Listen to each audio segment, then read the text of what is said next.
put it to you this way.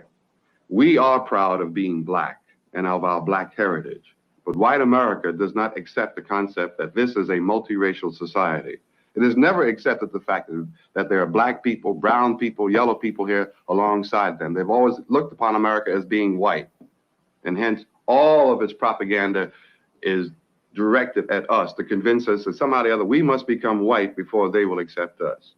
Even a publication like Ebony, with a subscription of something like 800,000 Negro subscribers, is written for what we call the low visibility Negro, the light-skinned Negro. With a rare exception, Ebony never features the activities of the black man in this country. It's always that low visibility, the almost white Negro, and how you too can be this way one day if you use some of the skin lighteners that they run in their advertisement. I mean, when it runs ads like Dr. Fred Palmer's skin whiteners, it is denial of the fact that black people exist. That somehow or the other, in order for us to exist, we must resort to using hair straighteners so our hair won't be kinky. That somehow if we could only hide our blackness, we can then become part of this thing called the American melting pot or the American. Welcome to another episode of You Left Shit Out. I'm your host, Compton J. Love that video. Sorry for the mix-up. I didn't have the graphic up before the video. I know I'm coming a little late to my usual or the last times I've been coming at you, but my schedule's kind of up in the air, so it'll be kind of whenever I'm available. But I think this topic is greatly needed because I've noticed an uptick I've noticed ever since I did the other stream about David Sirota. I've just been looking at some other interviews, and he's trying to execute a particular plan he has. We'll get into more about that, but the plan is to elect progressive Democrats. That's very key to his plan. So we're going to be talking about him and just the overall topic. Let me put the graphic back up. I guess I could do that just so we know what we're talking about. So there's the graphic. I can go through each person and then we'll do a chat check and a like check. How electing progressive Democrats equals selling out the working class. Now, I kind of just randomly from, the collection of pictures, picked some people. There's some obvious people missing, like an AOC and other squad members, but let's just take them from top right. That is Pramila Jayapal. And her role has been what lately? To make sure real progressive, or now I'm just going to start using leftist policies in strategies are not executed. Then we have the featured person of this stream, David Sirota, who's trying to execute his plan of his major plan. This is his plan to structurally change, or this is his plan to do the most that can be done through our system, is replacing the Democratic Party. Then we have, now there's a couple of people on here where some of us may like, some of us may not like. I think Mehdi Hassan comes in a like, don't like. Sometimes he's great, sometimes he's bad, terrible. But he's always still saying we must pick the Democratic Party. And that's why he's here. Jamal Bowman, we already know he's the sellout. He's the progressives that they want to select more of. Then I have Cornel West on here because he's the person who will vote for Democrats. He critiques them the same, but he doesn't go out that I've seen campaigning. But so we still have to address that type of Democratic voter. And then we have to address Barack Obama, the movement killer. The bottom row, we have Cenk, who is the most established left media out there. and how they have been completely co-opted for several years, if not almost a decade. They've been co-opted. And then we have Crystal and her ambition to be the next TYT network is why she's teaming up with some of the people I covered in another stream, right? But they're just willing to critique and say more against the establishment, but they essentially are going to be doing the same thing. And then a lot of reporting on them, just them really just being backed by the weapons industry through the Hudson Institute, which is the realignment podcast used to be funded by the Hudson Institute. The Hudson Institute is funded by weapons manufacturers. That's a problem for a place that's saying they're independent. When you're talking about breaking points, answer this question. How is their Overton window any different than corporate media? They have the same boundaries. Do you see communists on there? Do they have any communist people joining their posse? Or all of the same people in the middle, whether they're on the right or left? That concludes Sagar. He's in the middle with all the some overlapping views. Then we have Rokana the neocon. I don't know why people call him progressive. I've never seen why that name popped up to where he was given that name. He's not that to me. And also Marianne Williamson is Rokana. They're the same. They're one and the same to me. Where they're cosplaying left. To be considered a left and your number one goal is not the liberation of oppressed people is absurd. But that's what white leftists want us to believe. That being a leftist is just simply, I want Medicare for all and $15. There we go. We're done.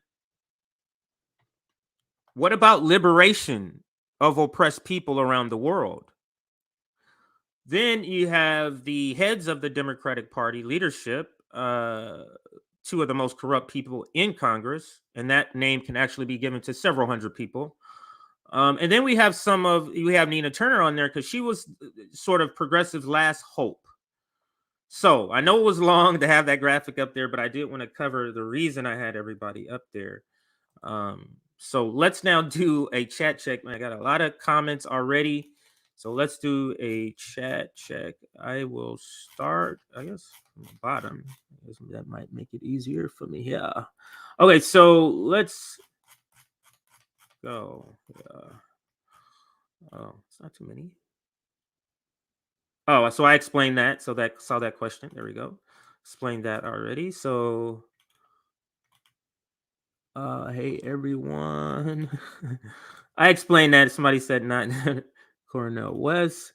Jesus, the change.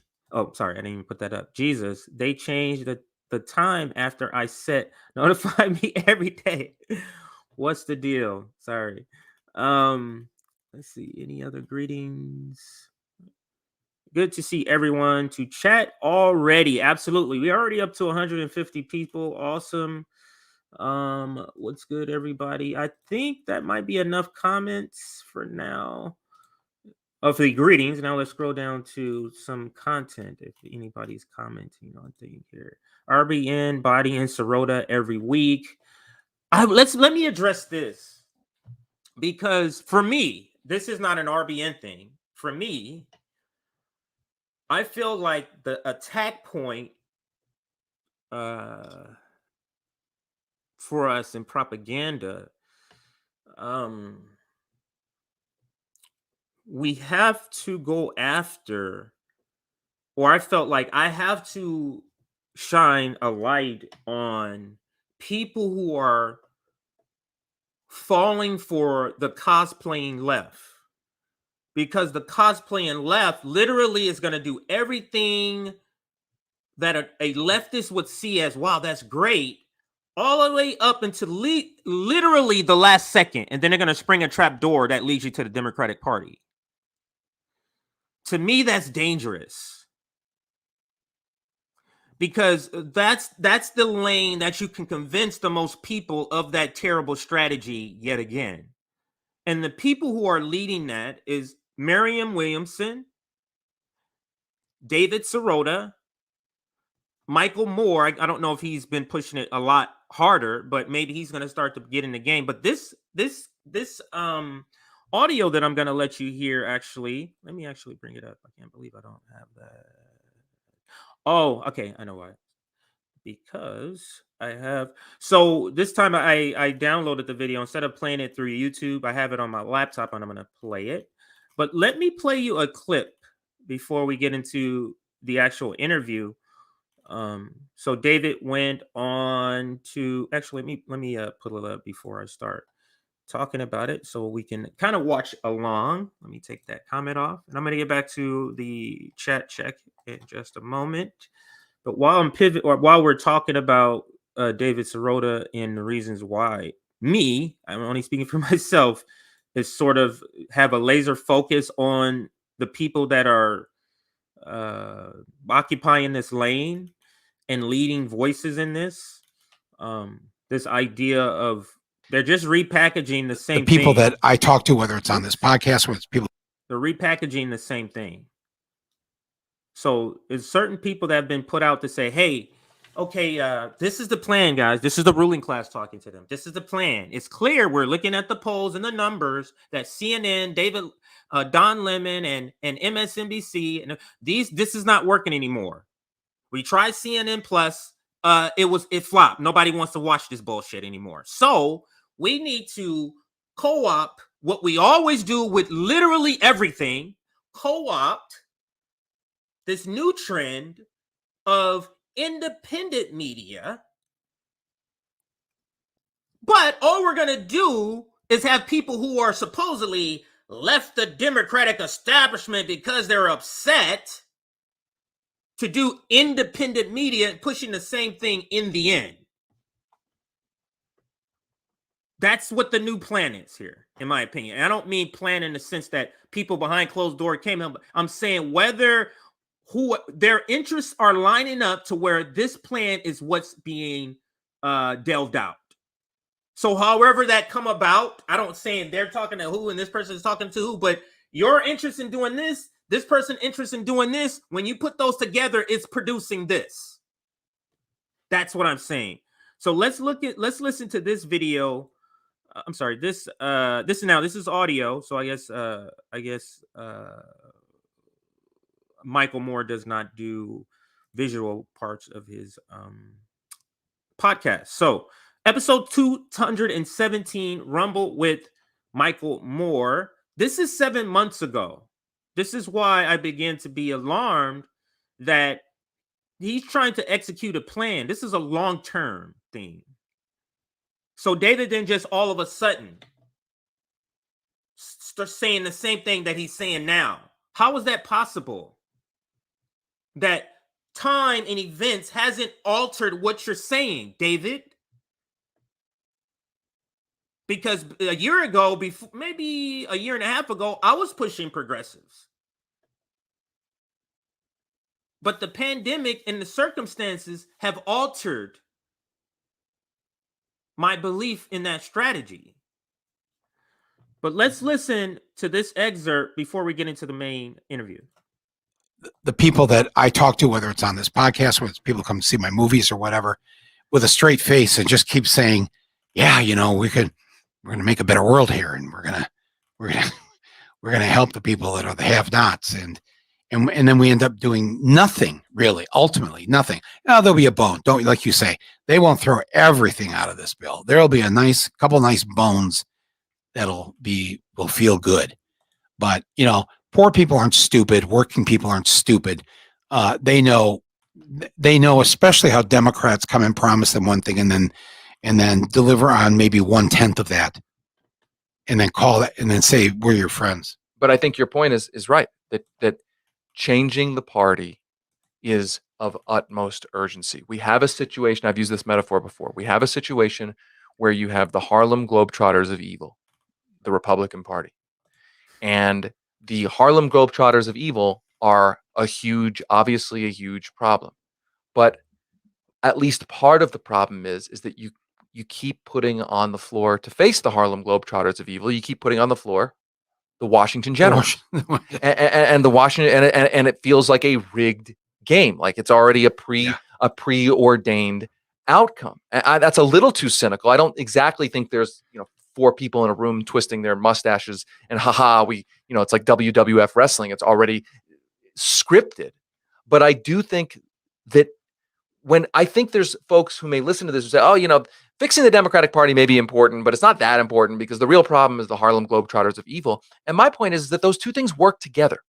That the Harlem Globetrotters of evil are only able to keep dunking the basketball and winning the games because there hasn't been enough of a priority on making sure we're putting the NBA All-Star team on the floor instead of the Washington Generals. That's why the project of improving the party and making it more accountable to people is not some side project. It's part of the actual solution here. It's not some hobby. It's integral to fixing things. So I was good, Nick. If you're in the house, I was quiet for that whole video. I wanted to say something, but I wanted to play the whole thing, and then I'm gonna go back and add my commentary. But before I do that, so let me address the Cornel West again because this seems to be the most prevalent, repeated sort of inquiry in there. So Cornel West. So this graphic here. Let me get that comment off so we can see the whole graphic. So what I'm saying about this is everybody who's supporting either Democrats or adding to the Democratic Party. So where you're an operative here with David Sirota or where you're a little naive, which I think, in my opinion, people like Dr. West are. People like Noam Chomsky. So we have to be able to speak to people in our community who still feel like it's okay to vote for the Democratic Party. We have to appeal to them also. Because my strategy is for people to stop thinking that the Democratic Party is the lesser of two evils. So he falls into that. He's in our community and we love Dr. West. That doesn't negate the fact that he publicly says he voted for the Democratic Party and he gave his reasoning. We have to be able to have that conversation. So if I think people have picked up, but on this network, I'm the one that's bringing the tough. I'm not the only one, but I'm bringing the conversation that people want to avoid. I'm going straight to that conversation. And that's why Dr. Cornel West, we need to have a conversation, not specifically with Dr. Cornel West, but with that type where people really have a good heart, believe in everything we say, critique their imperialist critique, an anti-capitalist critique, which is key to why I feel that Dr. Cornel West is still in our community, even though he's voting for the Democratic Party, or he has voted for the Democrat or Joe Biden. That's key. Because we have people who are doing that and going out and saying, oh, this is great. And he's simply saying, no, I'm voting for harm reduction, but Biden is terrible, anti-capitalist, blah, blah, blah, all his critiques. That's different to me. That also falls into the category of people who really naively believe the propaganda and they vote for the Democratic Party. So I put sort of the intellectual left that have made the harm reduction argument, and that's Noam Chomsky and Dr. West. I put them in the same category as the naive or the people who are propagandized because I don't feel like that's correct and a correct assessment. I don't. So that's the reason for Cornel West. I hope that's as clear as I can get it. I hope that kind of sort of quells the questions about Cornel West because I did see that a couple of times in there. Now let's get back to the video. And I just kind of want to critique point by point in here. And there might be 4 or 5, maybe 6 points here. It's that many in this short clip. So let's get back to that. Actually, 1 second here. Let's do our like check right now. There's 220 people watching. Can we get to 200 likes in our community? Can we get to 200 likes? That'll bring more people into the chat for the discussion. Let's see how many people join and say, hey, wow, yeah, I didn't get the notification until you liked it. We've already been demonetized, Nick. This stream has already been demonetized. We have 144 likes, so 60 more, we can get to that 200 threshold. That is the goal. 60 more likes to get to that. To that 200 threshold or that 200 goal. All right, so let's get back to the video and my assessment on each point here. So let's go. The people that I talk to, whether it's on this podcast, whether it's people come see my movies or whatever, with a straight face and just keep saying, yeah, you know, we're going to make a better world here, and we're going to help. So this is the PSYOP left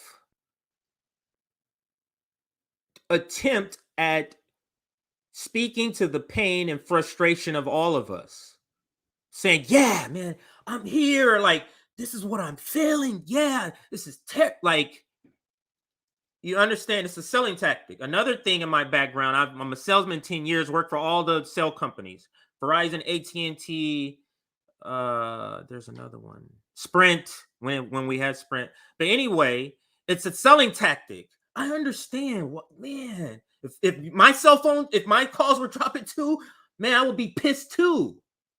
It's to make the person feel, oh, this guy's with me. That is a selling tactic. We trained to use that. So that's what this is. And David is doing it too. Marianne Williamson is not as good at doing it. David does it great. Michael probably is the best at it. These two here. It's the, yeah, this is so terrible and I'm feeling it. Man, I just can't do this anymore. It's to make you think they completely get it. That's to make you think. So let's listen some more. And help the people that are the have-nots, and then we end up doing nothing, really, ultimately nothing. Now there'll be a bone, don't, like you say, they won't throw everything out of this bill. There'll be a couple nice bones will feel good. But you know, poor people aren't stupid, working people aren't stupid. They know, especially how Democrats come and promise them one thing and then deliver on maybe 1/10 of that, and then call it and then say we're your friends. But I think your point is right, that changing the party is of utmost urgency. We have a situation, I've used this metaphor before. We have a situation where you have the Harlem Globetrotters of evil, the Republican Party. And the Harlem Globetrotters of evil are a huge. All right, I was just still listening. Let me take it back, because that's the Harlem Globetrotter. I'm going to address that because this is the co-opting of non-establishment / revolutionary language. And he doesn't understand the story of the Harlem Globetrotters in the Washington Journal, or he's purposely using it incorrectly. But let me just rewind it a little bit and I'll address that. And then deliver on maybe 1/10 of that, and then call it and then say we're your friends. But I think your point is right, that changing the party is of utmost urgency. We have a situation, I've used this metaphor before. We have a situation where you have the Harlem Globetrotters of evil. So changing the party is of utmost importance. Not liberating oppressed people. You see the problem with the left? American left's top goal, according to David, is changing the Democratic Party. Not the liberation of oppressed people. Not the apartheid state of Israel. Not the millions of people getting evicted. How much longer are we going to listen to people who claim to be on the left, who are not in our class, who are giving us advice? Why is the proletariat listening to people who aren't proletariats? Why? Where has that gotten us?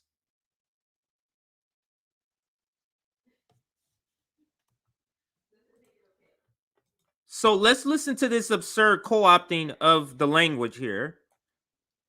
Most urgency. We have a situation, I've used this metaphor before. We have a situation where you have the Harlem Globetrotters of evil, the Republican Party. And the Harlem Globetrotters of evil are obviously a huge problem. But at least part of the problem is that you keep putting on the floor to face the Harlem Globetrotters of evil. You keep putting on the floor the Washington Generals. This is where, because people who may vaguely sort of the drive-by eavesdropper on Twitter, I'll use that, or social media. Yeah, they hear this a sort of analogy of the Harlem Globetrotters and the Washington Generals. So he's just taking the names of the teams, but he's not using it correctly, because he's not also explaining that the Harlem Globetrotters and the Washington Generals are actually one team. They're one team that travels and plays each other. That's it. But he's making it seem like the Globetrotters are the best team. These are the all-star. That's not what the Globetrotters are called. It's a show. The Globetrotters are not considered like the all-time most best team. They're not considered an all-star team. But he's making it seem like, no, this is just the Harlem Globetrotters of evil. You see how the misuse of it? What does that mean? Unless you're saying they're the top. They're the winners. The Harlem Globetrotters of evil. And you see how he makes them only the evil. And then the other side, they're not evil too, even though they have the same donors and do the same wars and kill the same people. They're just putting on a bad team.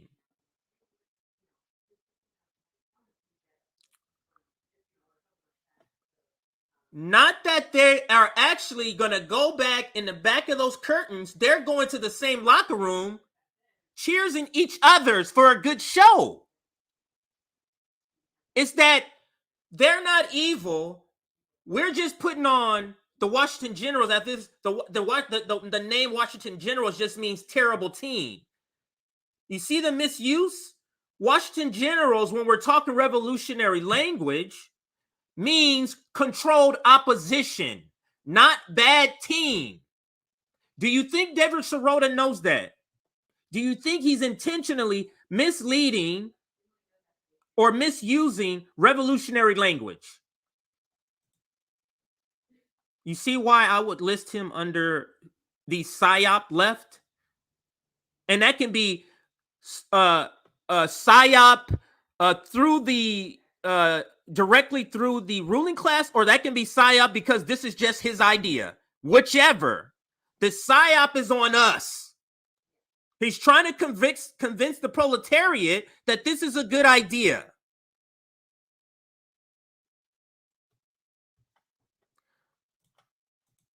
Let's continue.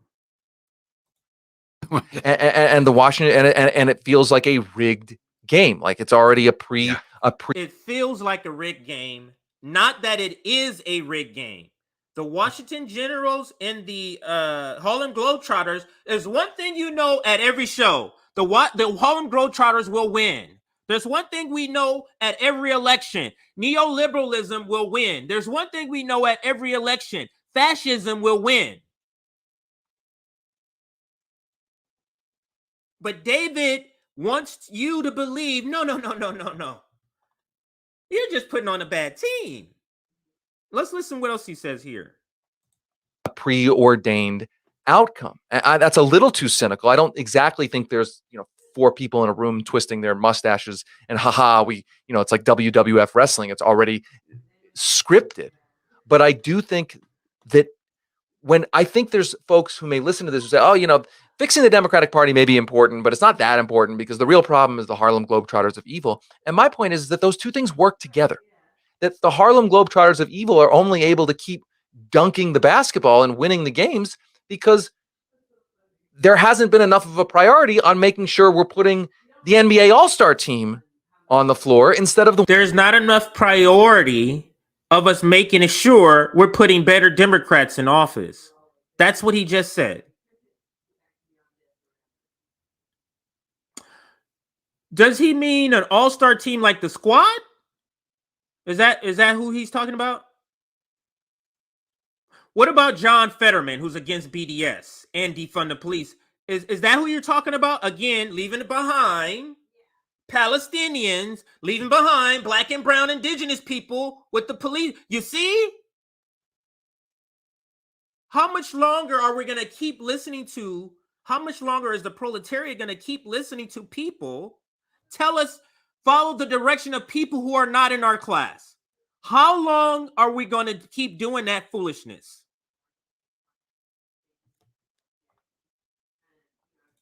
of the Washington Generals. That's why the project of improving the party and making it more accountable to people is not some side project. It's part of the actual. Isn't this what we say? Isn't this what we've been saying at RBN? You see how he's saying it's not a side project. And us, the revolutionary leftists, are saying electoral politics needs to absolutely be a side project. Needs to be about 5% of your time. 95% of your time needs to be on direct action in adversarial politics.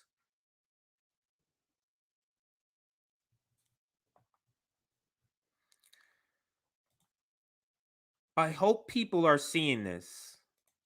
Actual solution here. It's not some hobby. It's integral to fixing things. Replacing the Democrats with more AOCs, Rashida Tlaib's, Pramila Jayapal's, Ilhan Omar's, Ro Khanna's, that is integral to fixing things. I simply don't. So he's saying keeping in place the military complex, the military industrial complex, keeping in place the new Jim Crow, keeping in place the racist police state, keeping in place the racist criminal justice system. All of that is not a priority. Black and brown indigenous people, just the white shit, just the shit that affect me, guys.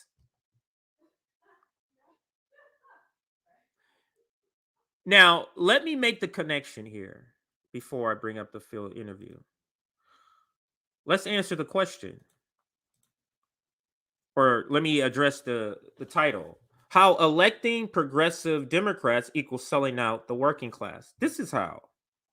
Now, in all of their critiques, and the thing is, we're going to have video of them all saying all these bad things about the Democrats. I mean, except for some, like Obama. Saying bad things about the Democrats, right? Hang on a second here. So you're saying they're corrupt. You're saying they're immovable. You're saying they're imperialists. So, and you're saying, because you can find David Sirota several times saying, yeah, I don't think there's going to be structural change through the Democratic Party. You'll hear them say that. They'll admit that part. That's the same thing as saying going through the Democratic Party is turning your back on the working class. And let me explain. Because guess what the changes that he's talking about don't affect? That don't affect the very, very bottom, the poor. These sort of fringe things around the edges don't affect those people. So you're saying you are willing to join a group to get minimal change that will never affect the people that need it the most. Isn't that what you're saying?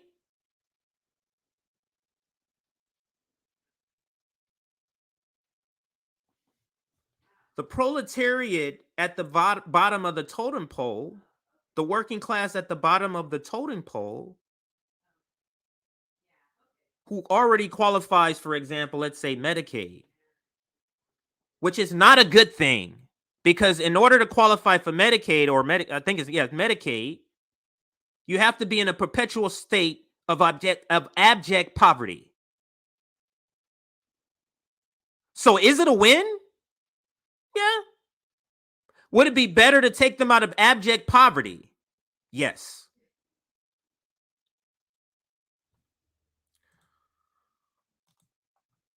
Oh, so back to the point that I was making. So that's how voting for progressive. So if I vote more people into the same system, that's not going to address the people at the very bottom, the proletariat, the working class. Isn't that turning your back on them by voting in more progressive Democrats? If we're saying the Democratic Party is not going to do structural change, it's not going to do substantial change, enough change that's going to affect those people, but we're saying let's just keep going with that plan, aren't we saying we're just completely giving up on even trying to do anything for these people? Even trying to not give them something to get through the day, get them something to lift themselves up to a livable condition like all of us.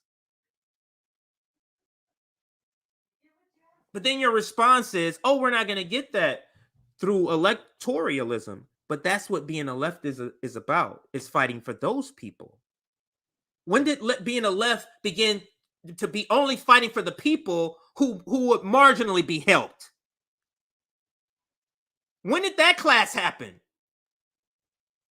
But that's what white American leftists, in this case, David Sirota and Michael Moore, want us to believe. They're completely changing the understanding of leftism, of being a leftist. It's fighting for the lowest people. It's fighting for the Palestinians, people in Yemen. It's fighting for the unhoused, for trans people. That is the core of being a leftist, not fighting for Medicare for all. But that's what we've made this into be. I'm for Medicare for all and a living wage. I'm a leftist. I'm like Malcolm X. That's essentially the threshold. Living wage, Medicare for all. You literally can be for the war and still be a leftist in America. In the United States, I should say, because there's more Americas. The absurdity. Let's do a quick chat check, and then we're going to bring up the main interview, because I want you to also listen to, because I would say 85% of the conversation is them talking like us, critiquing the Democrats, telling them how bad. They really sell it. And then they go, but why don't we just take over the Democratic Party? And then that's the plan. That's what that whole bullshitting 85% of the video of them acting like they're with us, feeling our pain. That's what that was for. It's for that last 15%, that trap door that I explained to you earlier in the stream. Let me quickly go through a couple of comments. RBN is growing and the message is undeniable, and other shows are scared of the message. Absolutely. I feel that also. I know Sabby, I thought she was in here. There's so many comments, but I do want to make sure I find Sabby's comments. Bear with me, people. Okay, here goes one of her comments. Most wealthy people protect their class. This is a class thing. The proletariat has been listening to people who's not a part of who's been listening to the bourgeoisie class, listening to the bourgeoisie for advice. Listen to that. The proletariat is taking their tips, their advice from people from the bourgeoisie class. The CNNs, the MSNBCs, the Rachel Maddows, the Marianne Williamsons, David Sirotas, Michael Moores. That's who we're taking our cues from?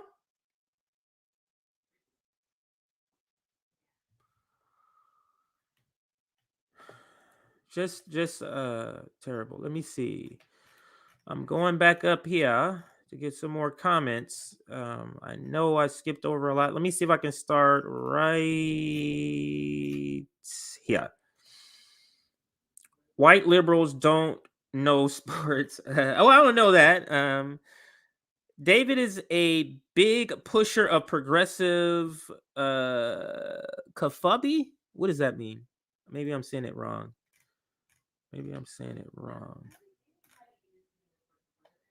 Here goes another one from Sabi.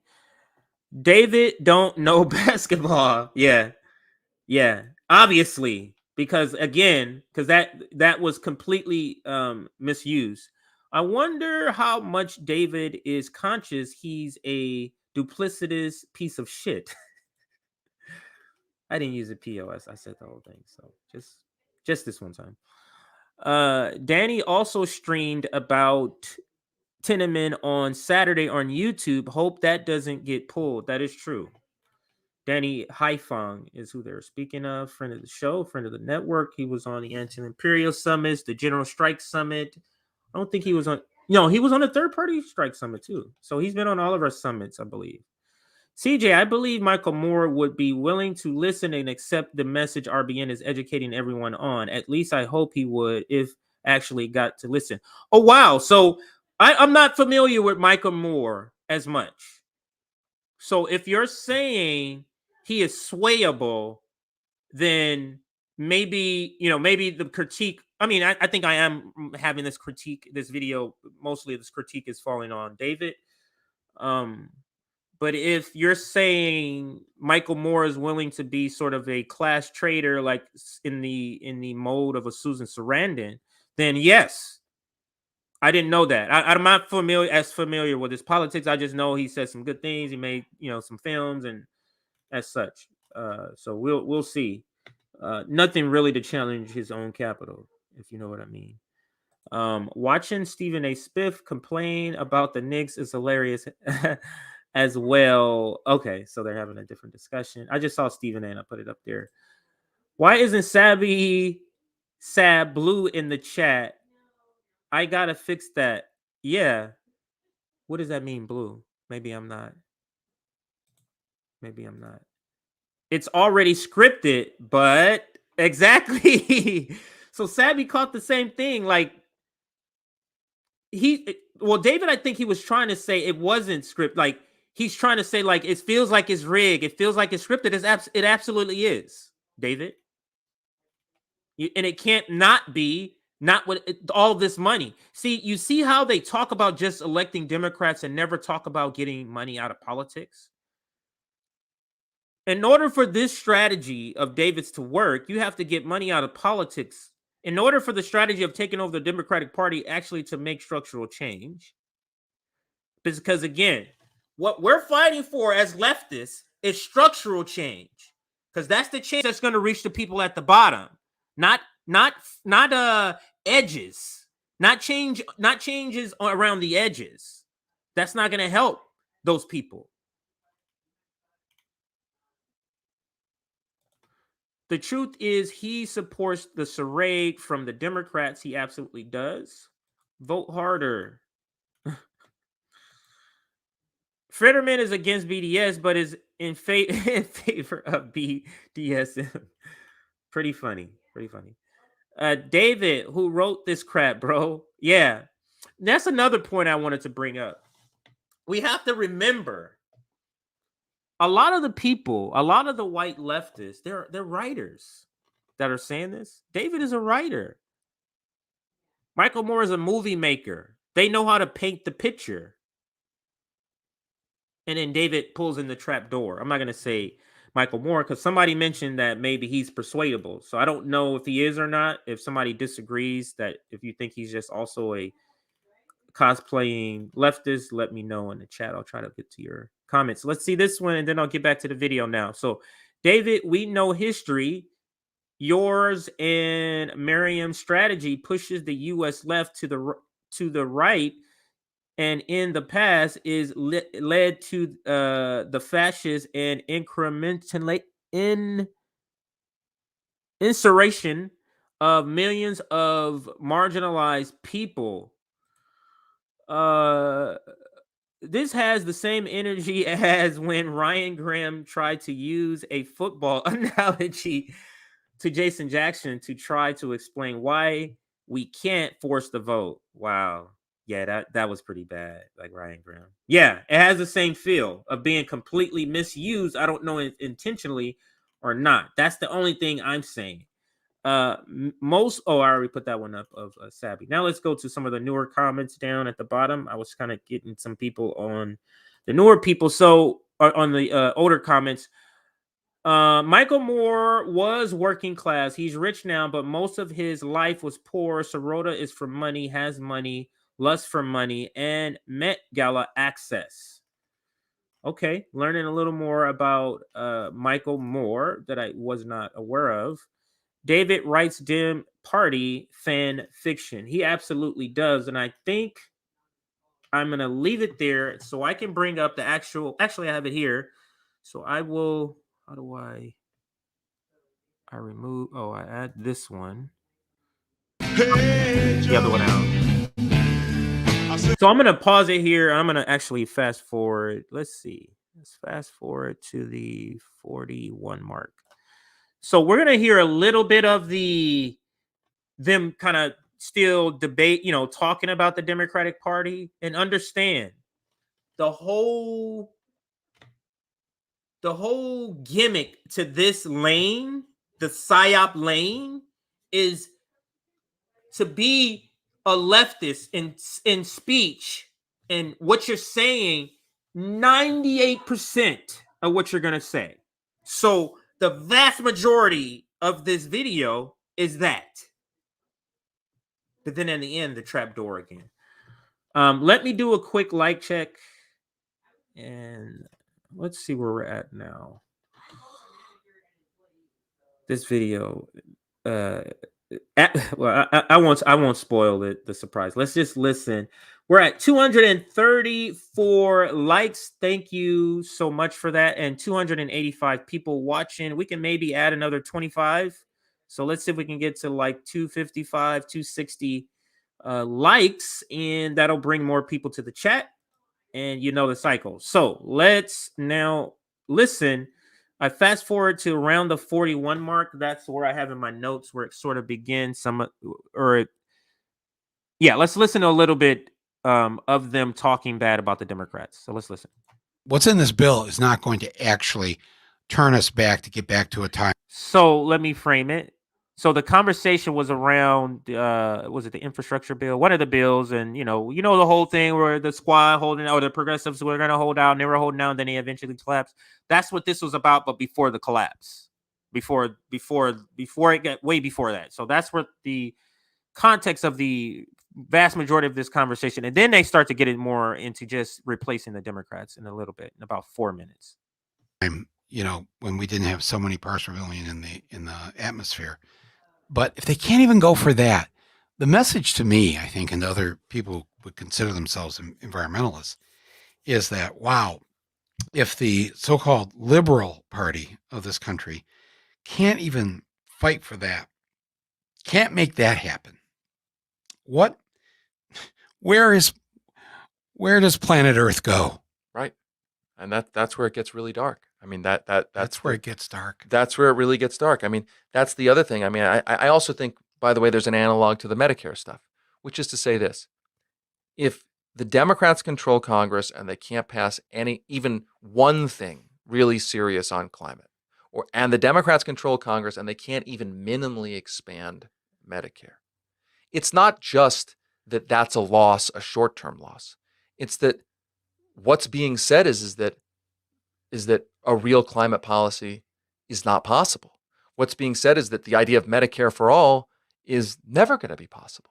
I don't like to talk in finalities like that, but it definitely sends that message that if you can't do even kind of a minimal set of things when you have power, what you're saying is that you're telling millions of voters that that you're never gonna, like, later on when you need to get even more serious, that's just an impossibility. So Right. that's why this moment is so high stakes. It's not just the policies in front of us. It's what we're saying about what's possible for the long-term future. Well, I just want to scream here because What does he mean later on when you really need to get serious? Is it serious yet for the Palestinian kids? Is it serious yet for the starving kids in Afghanistan? Is it serious yet for the brown, indigenous, and black youth, or just people being murdered by the police state in the United States? Because he made the comment, when it gets really serious, you're not going to be able to come back to this well. That's essentially what he's saying. Democrats, if you don't do something, when it really gets serious, you're not going to be able to come back to this well and ask for votes.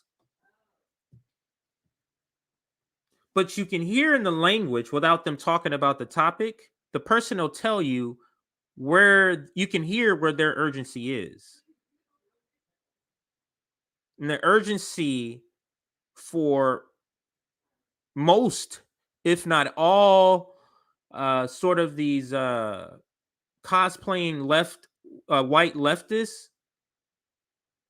You know what? I'm not gonna say all of that. So let me get back to the video. So let's get back to the video.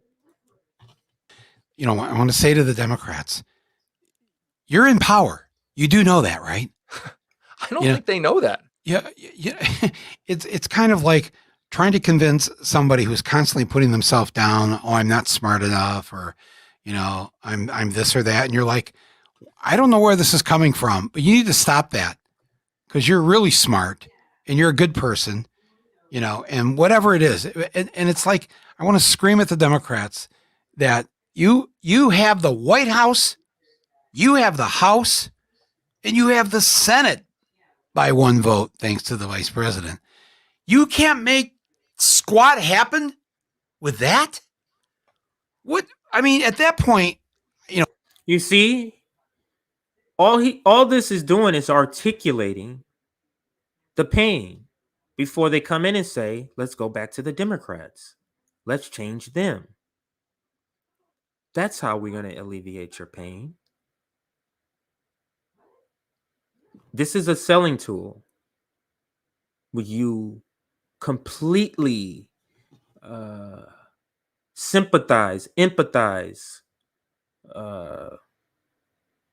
put yourself, make the person feel like, man, I'm with you.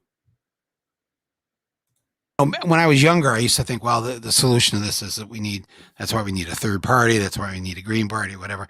But now that I'm older, I don't have the energy to start a new party. I don't have the energy. So let's go back to the imperialist class. That's who we're listening to.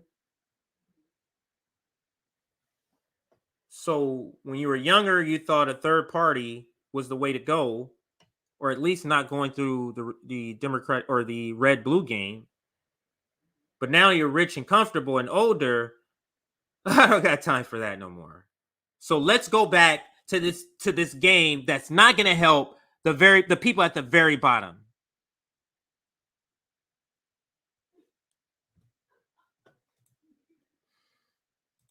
I don't know. I've thought lately, you know what?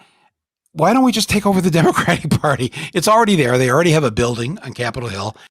So I don't know if you know, but that was a complete setup. They're trying to make it seem like, oh, I just stumbled on this part of the conversation. Why don't we just take out No. This is like, you don't think they know he's coming on here because they know David Sirota is about to push this bullshit. Stop it. Stop it.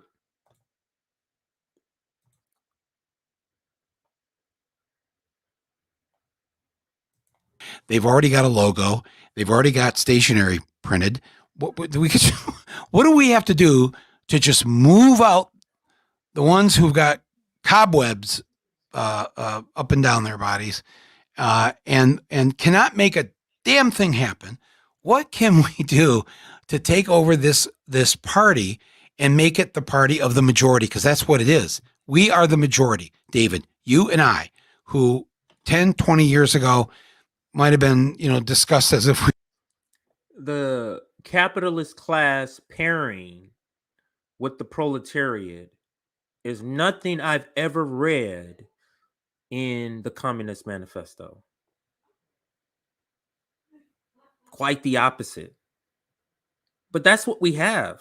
The belief in Dr. Anthony, I think it's Montoro, he was on with Danny Haifong and Margaret Kimberly. He spoke about this.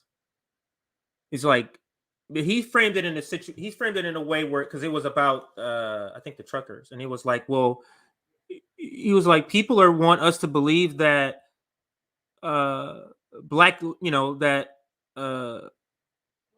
black folks, black working class, have more in common with capitalists than we do the white worker. And then he said, he followed that up by saying, well, if that's true, then what's black liberation? In other words, if black workers, the black proletariat, if the black oppressed can just team up with capitalists, then how do we get black liberation? How? Marianne Williamson is not willing to jump off of capitalism. She thinks we're just at a bad version of capitalism. But ask her to point to where, a time in history, the history of capitalism, where capitalism wasn't exploiting somebody, in particular, a person or people of color.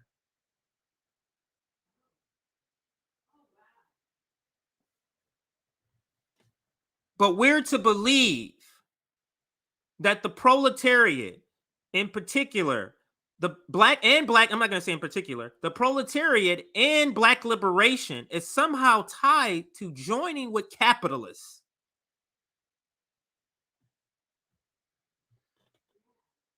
It's completely absurd.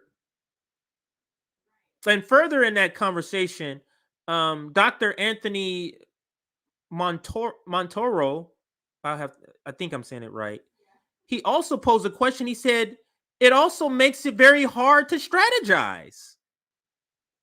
Isn't that the issue we're having now? Isn't it hard to strategize because we have a people who are calling themselves left, who are rich, not in our class, not willing to go there? Isn't that what we're having an issue with right now?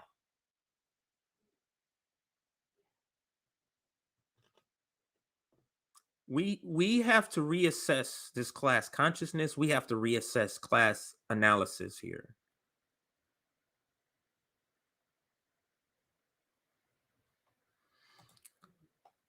Let's continue further with the video to another point. I won't spoil it, so I'll just let it play. We were out on some kind of limb, barely hanging onto a twig. But now the majority of Americans are at a point where they get it. We don't have to convince anybody that $7.25 an hour. Won. That's right. The war of ideas has been won. Absolutely. We've won. We don't have to convince people that the government has no business with its hands on a woman's reproductive organs. We don't have to convince the vast majority of Americans agree with us on all these things. It's not like it's 51-49. No. It's like 60-40. It's 70-30. In some of these issues, it's 80-20. Yep. So we already have the American people with us. What is it that we could do to just say, fuck it, let's just take this place over.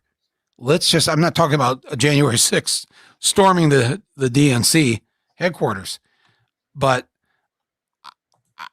I don't know how I can really talk to the people that I talk to, whether it's on this podcast, whether it's people come to see my movies or whatever, with a straight face and just keep saying, yeah, we're going to make a better world here. And we're going to help the people that are the have-nots. And then we end up doing nothing, really, ultimately nothing. There'll be a bone. Don't, like you say, they won't throw everything out of this bill. There'll be a couple nice bones.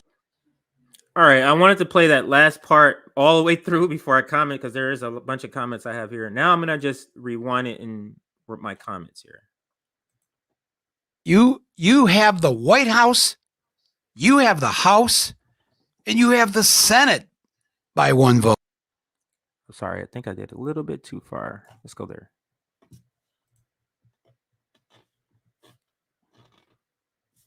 Oops. Thought I hit Cannot that. make There it a goes. damn thing happen. What can we do to take over this party and make it the party of the majority? Because that's what it is. We are the majority, David. You see, what he's doing here is, it's us. We're together. So, like, man, this. So first, the step one, I'm with you. Like, man, this pain, and you identify it. This is terrible. It's like, oh, like I'm so frustrated. This is the psychological game they're playing, right? Actually, let me hang on a second here. He fixed it. It's here. Check the chat. 1 second, everybody.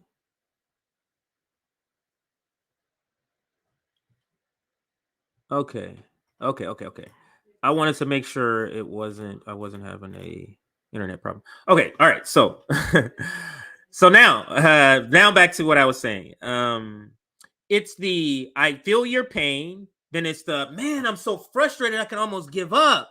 Then it's the, why don't we just take over the Democratic Party? Just bringing you back. But he's taking you through the psychological steps to get there. It's very clever. He's taking you through the psychological steps to get you to the place where you're back at the Democratic door. Let me see here.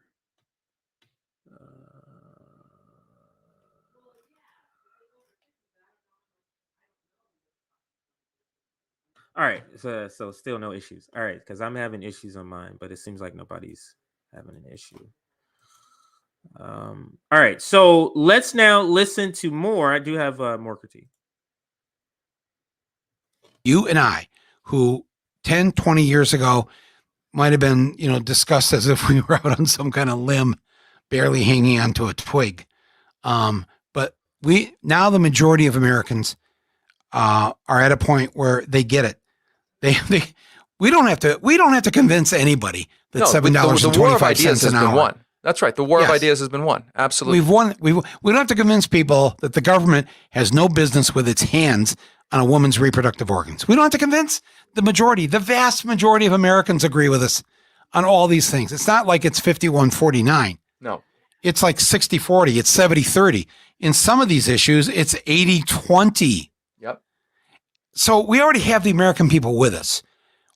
What is it that we could do to just say, fuck it, let's just take this place? You see, it's us again, the voter. So it's taking us through the psychological process. It's like now it's like, now what can we do? Let's us take over. Now there was an earlier point, I think it was earlier, where he said, he's like, what can we take over? I don't mean like take over like January 6th. Why? Why don't you mean it that way? Why don't you mean revolution that way? You see the co-opting of revolutionary language and then replacing it with civility politics? It's let's take over. But I don't mean like that. I mean like this, like going into a voting booth. But we're going to use the language of take over just to mean voting. The co-opting of language here is almost to the level of brilliance if it wasn't for awful reasons. Exactly. That's the point that I had also. What does this mean here? You guys, all the abortion clinics are in poor neighborhoods. It's eugenics. Okay. All right. So 2 + 2 = Democrats. Let's just move on. Somebody said, I have to see this promoting Biden that Mate did. Yes, absurd. Just know there's clownish behavior that'll be in the comments. People just saying bogus shit that is obvious. Like when it's obvious, just be like, okay, they're there for a reason. So place over. I'm not talking about January 6th storming the DNC headquarters. Oh, I didn't realize he was just about to say that. So that was a point I preemptively addressed it. Like, why don't you mean that? That's what Rome would say. I know if he was here. But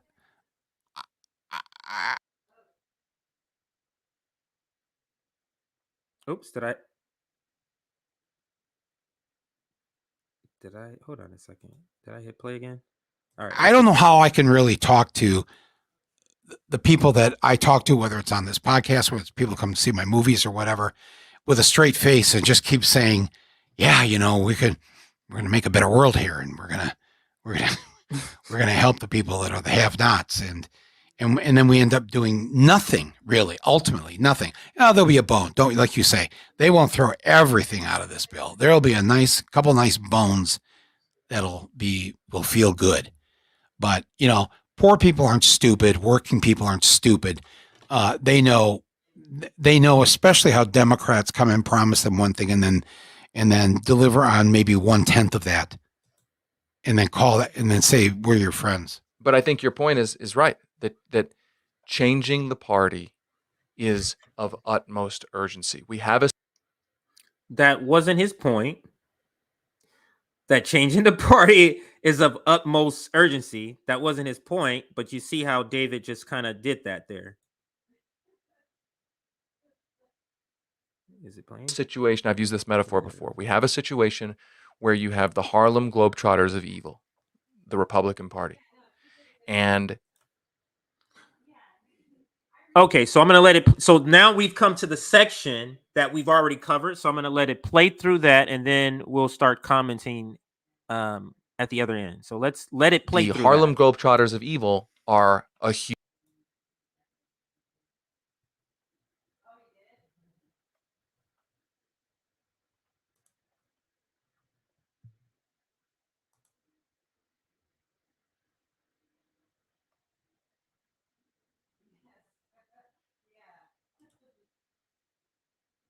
obviously a huge problem. But at least part of the problem is that you keep putting on the floor to face the Harlem Globetrotters of evil. You keep putting on the floor the Washington Generals and the Washington, and it feels like a rigged game, like it's already a preordained outcome. That's a little too cynical. I don't exactly think there's 4 people in a room twisting their mustaches and it's like WWF wrestling. It's already scripted. But I do think that I think there's folks who may listen to this and say, fixing the Democratic Party may be important, but it's not that important because the real problem is the Harlem Globetrotters of evil. And my point is that those two things work together.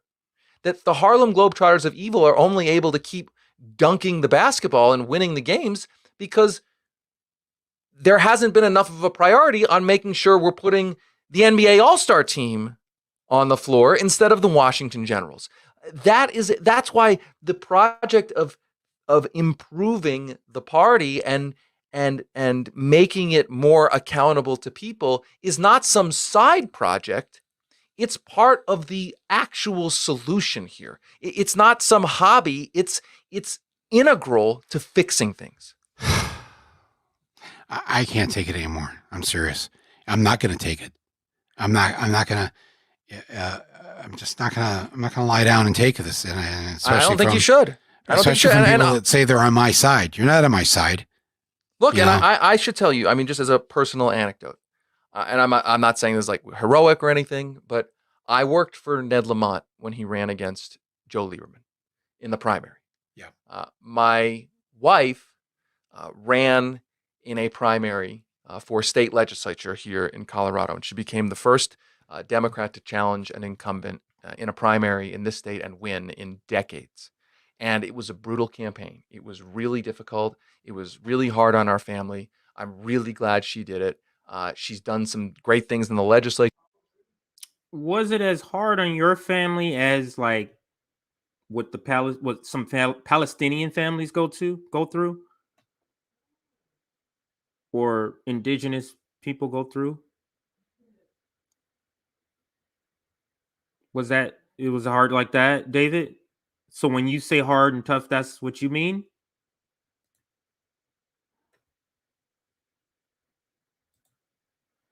taking on the Democratic governor when it comes to taxes. We got a conservative Democratic governor here and the like. I won't bore you with that. But the point is that it's not to say, hey, look at us, look how great my wife did or how great our family did or whatever. It's only to say that some of my friends have said, you must be a glutton for punishment. You're working for Ned Lamont, underdog. You only work for underdog campaigns when you've worked on campaigns. Now you're doing a grassroots media organization. And now you're putting out a podcast series, challenging the religion and deification of Barack Obama and what happened in the Obama years. And my point is like, we all got to pitch in. We all got to make hard choices if you're going to engage in politics. The easiest thing in the world is just say, I'm going to vote blue and not think about things. Like everybody. Sorry, I have to listen to that again. That last 30 seconds or so. Let's see. Not to say, hey, look at us, look how great my wife did or how great our family did or whatever. It's only to say that some of my friends have said, you must be a glutton for punishment. You're working for Ned Lamont, underdog. You only work for underdog campaigns when you've worked on campaigns. Now you're doing a grassroots media organization. And now you're putting out a podcast series, challenging the religion and deification of Barack Obama and what happened in the Obama years. And my point is like, we all got to pitch in. That's his pitching in. His pitching in all involved money, like his job. Our pitching in is sucking up and going back to the Democratic Party. Terrible. Hang on a second here. Oh yeah, exactly. Look at this right here. So I was going to address that. Sirota grassroots at $150K per campaign.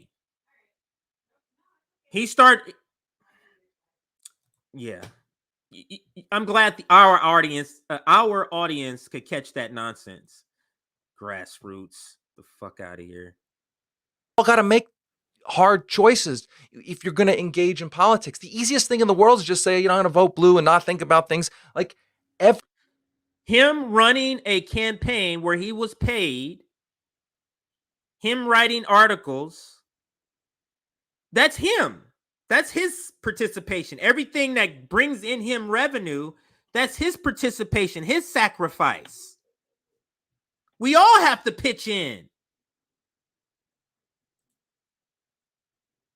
Everybody has to reach at this point. Really, really reach and do things that can be scary, can do things that really ask us to reach. And it's just to say, like, if not to be cheesy about it, but if not now, when? Because there may not be a when. It's all about pushing the urgency of now up into a point, but never going to the urgency going above electoral politics. You get what I'm saying? Like, it's urgent. Democracy.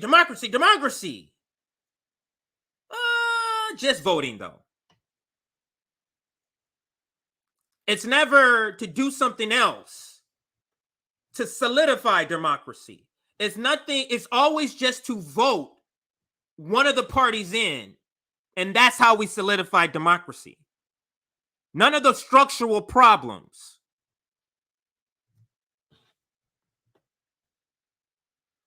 I hope we are seeing this is completely a plan.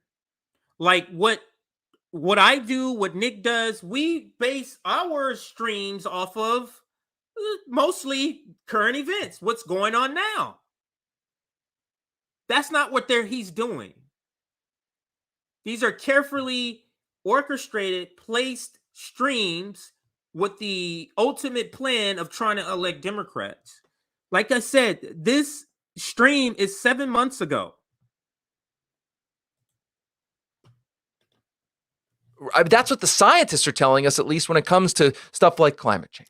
Yeah, I think everybody listening to this, if you could just pause or wait till we're done here, but take a few moments. Just think of the absurdity of the argument. The absurd. Oops. Can everybody see me? Hang on a second here. 1 second, everybody. I'm getting a glitch on my screen. Can everybody see and hear me fine? Any issues? Okay, that's working.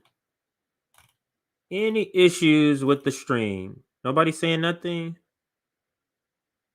Yeah, so nobody's saying that. Okay, so nothing wrong with the stream. Awesome. All right, so then it's just on my end because it is kind of glitchy. Yes, it's kind of glitch. It sound, everything's kind of glitchy, but I guess it's just the feedback from the video, and it's not actually where you're seeing it. Awesome. All right, so that's good to know. Awesome. So let's get back to this point. I may have to rewind it just for context here. That's 35 seconds rewind. Let's listen a little more. I reject the world. Oh, hold on. Did I let it go too much? Too long? He ran against Joe Lieberman in the primary. Yeah. My wife. Oh, that's too much. Sorry. Hold on, everybody. That was too much. Let's try right Was here. to reach and it's here just to say, like, if not to be cheesy about it, but if not now, when? Because there may not be a when. That's what the scientists are telling us, at least when it. So this is a part I was going to say. This point. Just think of the logic and the ridiculousness of this. Where are we at? We're at an hour and 18 minutes. It's that climate change is coming. The end of humanity, the end of humans, the end of the earth. It's urgent.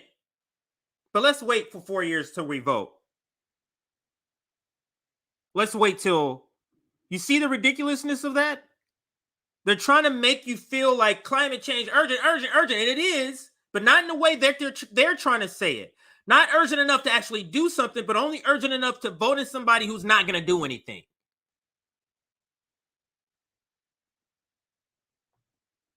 So he and that's what David he wants to use. That's what his whole thing is, using climate change as the why it's so important. But to me, climate change is why it's so important. We must go above electoral politics. That is the reason we must go above that. We don't have time to wait for elections and for the right people to get in. Just think about that. So David's plan is to leave climate change up for chance. That somehow we're going to get the right people in after a long campaign, millions of dollars wasted. That's your plan for climate change. And that's a serious plan.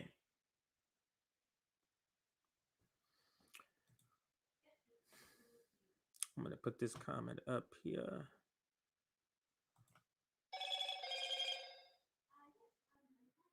Organize now. So ask yourself, of all these leftists who say it's urgent and this and this and these are the two, climate change and our democracy ending. How come that urgency of those things they're trying to convince you of is not enough to make you say we need to call the action? How come those two things isn't enough to make Bernie Sanders and AOC and the squad get together and do some sort of direct action plan in conjunction with their climate plan to rally the people? It's important enough for us to go vote, but that's it. So when they say, oh, climate change, so that's why you got to go out and vote, then that's why. Okay, that's a good point. But because climate change, shouldn't you be doing more than just going to go vote? Shouldn't you be rallying the people? Now, just think, let's say if RBN had the subscription, had the follower base that AOC had, that Bernie Sanders had, who else? That even this guy here, David Sirota had. Do you think we would be rallying people? We're going to start doing that now. Details to come. We're going to start doing that soon. With what? What do we have? 18,000 subscribers. You're talking about people with millions, and Kashama Sawant brings this up. They should be rallying people. They should be rallying their followers to organize. Why aren't they doing that if they're so serious about climate change? Why isn't David doing that? Well, all the thousands of his followers, if they're real. Why? Why is it only urgent enough for me to go vote for a Democrat? That's where their urgency begins and ends. Take that off now. So let's play a little more. And I figured out why it's doing this on my end. It's because I have this this whole podcast loaded into the system. So every time I try to make a change, it's glitchy on my end, but not yours. So I figured it out. So I'm actually no, I'm going to leave it here. We don't have too much longer to cover this particular part. And then I want to bring up some snippets of JB's episode. I think it was yesterday, where Nick was on and they were talking about how dangerous Marianne Williamson's tweet is and was. And the tweet where she said you can vote out fascism. I think I covered it a little bit last Friday, I want to say, or I mentioned it, maybe not covered it, but I mentioned it. But anyway, let's finish this one out and then we'll get to that one. It comes to stuff like climate change. Yeah, I think everybody listening to this, if you could just pause or wait till we're done here, but take a few moments and think about what it is you have to do. Each of us have to do that. Each of us has to look into our soul and say, enough is enough. I reject the world that they've created for us and that they want to continue, where the haves get richer and the have-nots have to suffer along. And can I add one thing to that? It has to also not be the reaction of I'm just disengaging. The opposite. Exactly. Because I think one reaction to this is, you know what? They're all corrupt. Disengaging from red and blue. You see another, like the lens that David is only willing to speak through is red-blue lens. How come someone who decides not to vote red or blue, but they're doing mutual aid, but they're doing other direct actions?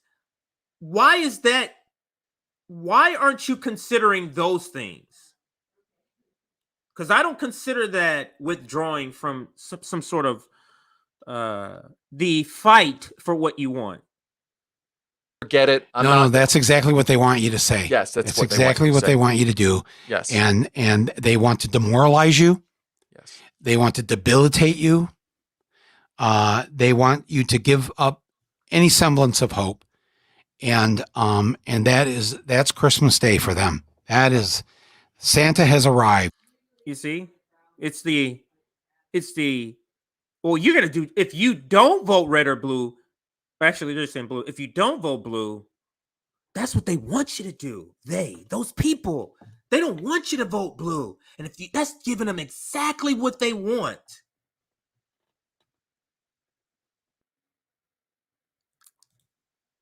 When you and I, friends, say, fuck it, that's it, I'm out. That's the best music to their ears. That is not what's going to happen here. We are not done yet. And in fact, what we've done is we've shown that we have been able to, through all of us, sticking to what we believe in over these decades, of bringing the majority of Americans toward the left, toward our way, and showing them how things could get a little bit better for them, and maybe a whole lot better for them. And they've said overwhelmingly that, yes, that's the world I want to live in. We have won 7 of the last 8 presidential elections with the popular vote. The vast majority of Americans agree with us, not them. And when I say them, I'm talking about the Republicans. They don't agree with the centrist Democrats, these corporatist Democrats. This is, my friends, we hold the power. We just don't know it. It's in our hands. And so each of us now have to figure out what to do with it. Some of you should be running for office. Everybody listening to this is somewhere where even if you ran for precinct delegate, I think you just need, like in some states, 5 signatures on a petition to get on the ballot to be a precinct delegate. We all have to do something, my friends, because this hasn't worked. And we all have to come together to rid the Democratic Party without getting money out of politics.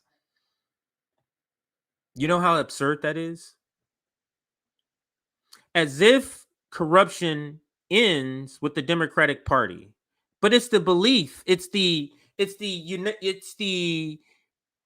American way. It's how United States thinks. It's the idea that you can sail that, short ass Tom Cruise can be a Mission Impossible saving everybody by itself. The same way that Americans buy into that nonsense,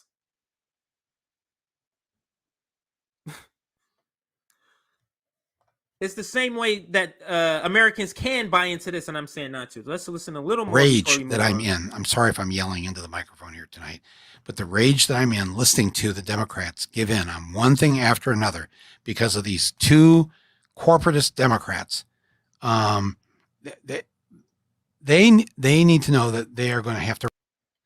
Oh, so the reason for the picture of the 2 the reason he's bringing them up, that's what this conversation. It's them talking about the infrastructure bill. If you've been watching from the beginning, it's been talking about the infrastructure bill, the one that the progressives eventually gave in on and voted for without including the other bill. They're talking about that before that happened.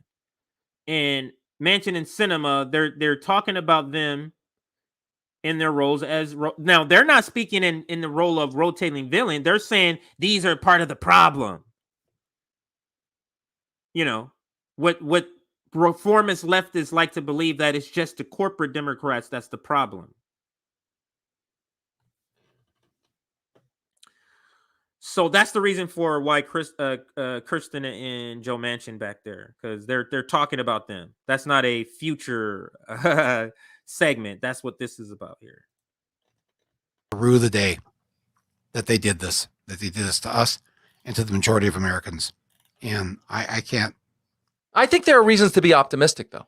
I mean, I granted, I'm an optimist caught in a good. Brain. Let's hear it. Let's hear. I mean, one thing we can feel optimistic about is all of the labor unrest in the country. Absolutely. That workers on the job are doing the really, really hard thing of standing up to the boss. That to me is a hugely important thing that's happening. Yes, that for years, I think a lot of us have wanted, how docile is this country to get the corporate boot in the face over and over and over again? And there hasn't been much of a pushback, whereas in other countries, that kind of thing, you oftentimes see labor pushback. So I think that the working class, we do see. Right, but that has nothing to do with electoralism. That has all to do with revolution. You see the selling of revolutionary acts as the prerequisite to voting for fucking Democrats. The Revolutionary Act of forming a union, the striking, that energy can be packaged to get them to us to take over the Democrat. That bullshit. Like an activation that is really, really, I think, encouraging. And now the question is, can that be brought into also the electoral political arena? And now the negative side of that is if it's not, and this is what our podcast series focuses on, and this is what keeps me up at night, is that we know that if things continue to get worse in the political arena, that really runs the risk, not of benefiting the left, but of really benefiting the hard right. We did a piece in Rolling Stone. Let's rewind back this nonsense that David just said here. Oh, is it moving? Okay, let's see. Happening. Yes, That that's a great for thing. years, I think a lot of us have wanted, how docile is this country to get the corporate boot in the face over and over and over again, and there hasn't been much of a pushback. Whereas in other countries, that kind of thing, you oftentimes see labor pushback. So I think that the working class, we do see like an activation that is really, really, I think, encouraging. And now the question is, can that be brought into also the electoral political arena? No. And now the negative side of that is if it's not, and this is what our podcast series focuses. Here's the selling. Now, if you don't bring that energy back, everybody, if you don't come back to the Democratic Party, what's going to happen? Let's listen to David. Focuses on, and this is what keeps me up at night, is that we know that if things continue to get worse in the political arena, that really runs the risk not of benefiting the left, but of really benefiting. So he's selling that supporting the Democrats benefits the left. And I'm asking, where is there proof of that? Where is there proof? Because you're saying not doing this will not benefit the left. Doing this, where has it benefit the left? This was asked to get Joe Biden into office. Lots of people who call themselves left had to come out in shame and vote for him.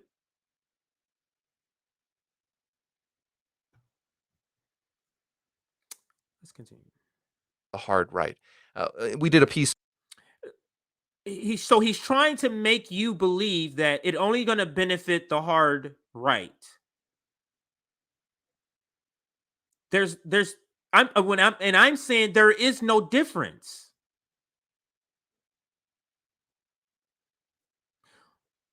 Let's listen more. In Rolling Stone today, Alex Gibney, who helped me on the podcast, the director, and basically there was a couple of studies that came out, and I want to preface this by saying I'm not calling Trump a Nazi or his followers, straight up Nazis, but that looked back on what happened in 1930s Germany and found that the specific. This person is such a good propagandist, taking U.S. history and tying. Yeah, this is just like this time, guys, in history.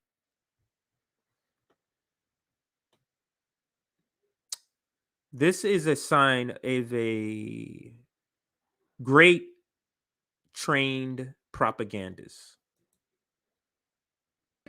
Places in Germany, the counties, of where the votes were happening in Weimar Germany, the places where austerity, budget cuts, not helping people enough, Social Security cuts back then, the places where those were most acute were the places that swung hardest in the vote to vote for the Nazis.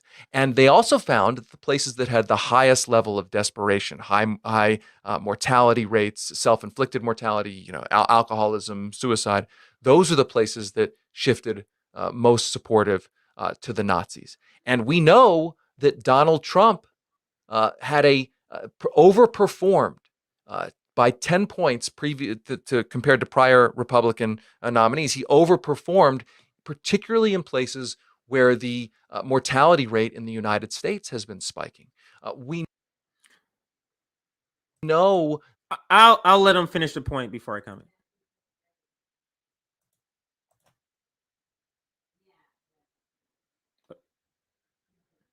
Something happened here?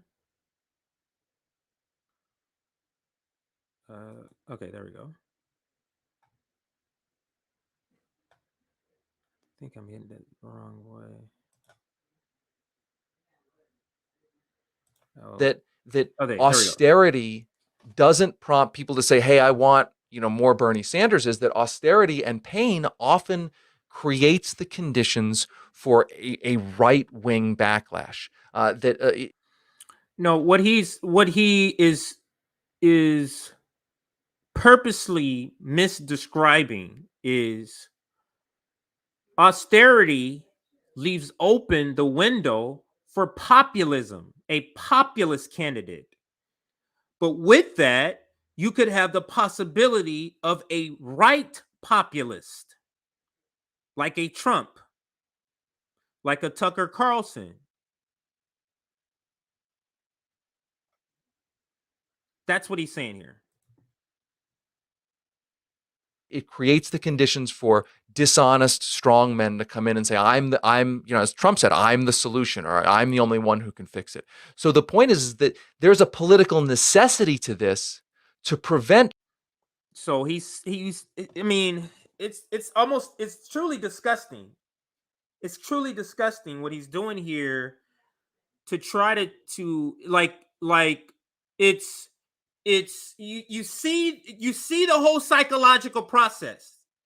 This is a psyops. They take you through the whole process of grieving, almost like you go through. So let's take this stream. It's the yes, I'm mad. Yes, Democrats aren't doing this. Democrats aren't doing that. They're just letting this go by. I'm feeling the pain. I'm feeling the trauma. All this stuff is bad. I almost want to give up. I want to pull my hair out. But what if we took over the Democratic Party? And that's really how we fix this, is we have to take over the Democratic Party. That's how we're going to get what we want, is to take them over. But if we don't do that, then we're going to get a right populace who's going to be terrible. I don't understand how is that description? How is that you get from that, let's try to vote some shit instead of let's revote?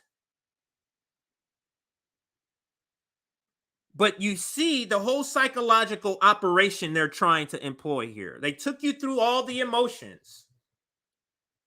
Now you're over your anger, your frustration. Now you got clear to say, what do I do? Now you're clear-headed, right? To say, what do I do? Then it's logic. Well, you got to do something, because if you don't, this, just to bring you back to the same place. This is just a different maze to bring you back to the same place. It's brilliant, but I don't think it's going to work. It's brilliant, but I don't think it's going to work. So let's finish out. And the reason I'm still playing this, because there are actually a few more nuggets and where he says pretty ridiculous shit. So that's the reason I'm still even hanging on to this before I'm moving on. I'm trying to get there. Something worse from happening. I'm not saying we're going to become, Nazi Germany, but I am saying history is screaming at us to not allow this to happen. And history is not screaming at us that it's time for revolution. History is not screaming at us that it's time for direct action. History is not screaming at us that it's time to put electoral politics on the back burner. Have you ever heard of the civil rights movement? I would say that's the most recent movement in the United States that produced the most structural change, was the civil rights movement. So why aren't we going off of that? You don't have to go back to Germany, David. You don't have to go so far back in another country. Just go back in this country. Go back in history, more recent history in this country. In the late 40s, early 50s is when really the civil rights sort of direct action sort of started, because it was at least a decade before it culminated.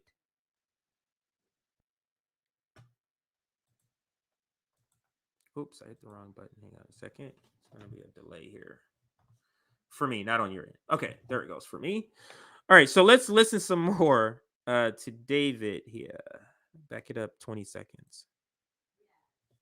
And pain often creates the conditions for a right-wing backlash. It creates the conditions for dishonest strong men to come in and say, I'm, as Trump said, I'm the solution, or I'm the only one who can fix it. So the point is that there's a political necessity to this to prevent something worse from happening. I'm not saying we're going to become, Nazi Germany, but I am saying history is screaming at us to not allow this to happen. Give me one more optimistic thing that you see going on.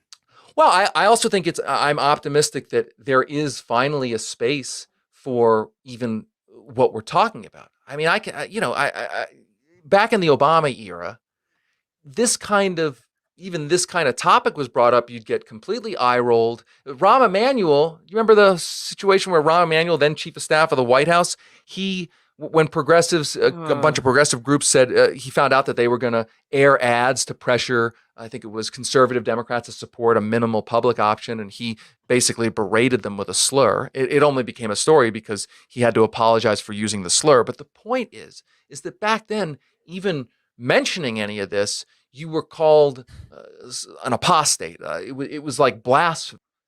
Okay, let's get to something else. This bullshit. November 10th, but just tell the people listen to this, because this just sounds like a great film. So I'm not supposed to talk very much about it. So this is a special. Don't tell the higher ups. So just they go us into and the film, but let me see. There's a little more after, I think. Let me see. System, an entertainment system that can frivolize literally anything and frivolize it in a way that's. I also think that film is part of his plan. I think I haven't watched the film. I'm not gonna watch it now that I know he's a part of it. But when it first came out, but yeah, I won't be watching that at all. I was trying to look for that. It's one more part. Let me see where he says it. I didn't think it was this far down. It's worth it. I mean, my religious tradition. There's a saying in my religious tradition. It's back here. Okay, so hang on a second. It is back here. Rewind it. Worth it. You're wondering why, not wondering why you're doing it, but it just feels super depressing. And I think that everybody feels that. Sure. Everybody who's this is the part that I was looking for. So I think it's like one last pitch here. Again, but anything that has happened throughout history that has been worth it, freedom, justice. Here we go. It has never come. It has never come about by electoral politics. Why aren't you saying that? Apathy, inaction, or don't worry. Or electoral politics.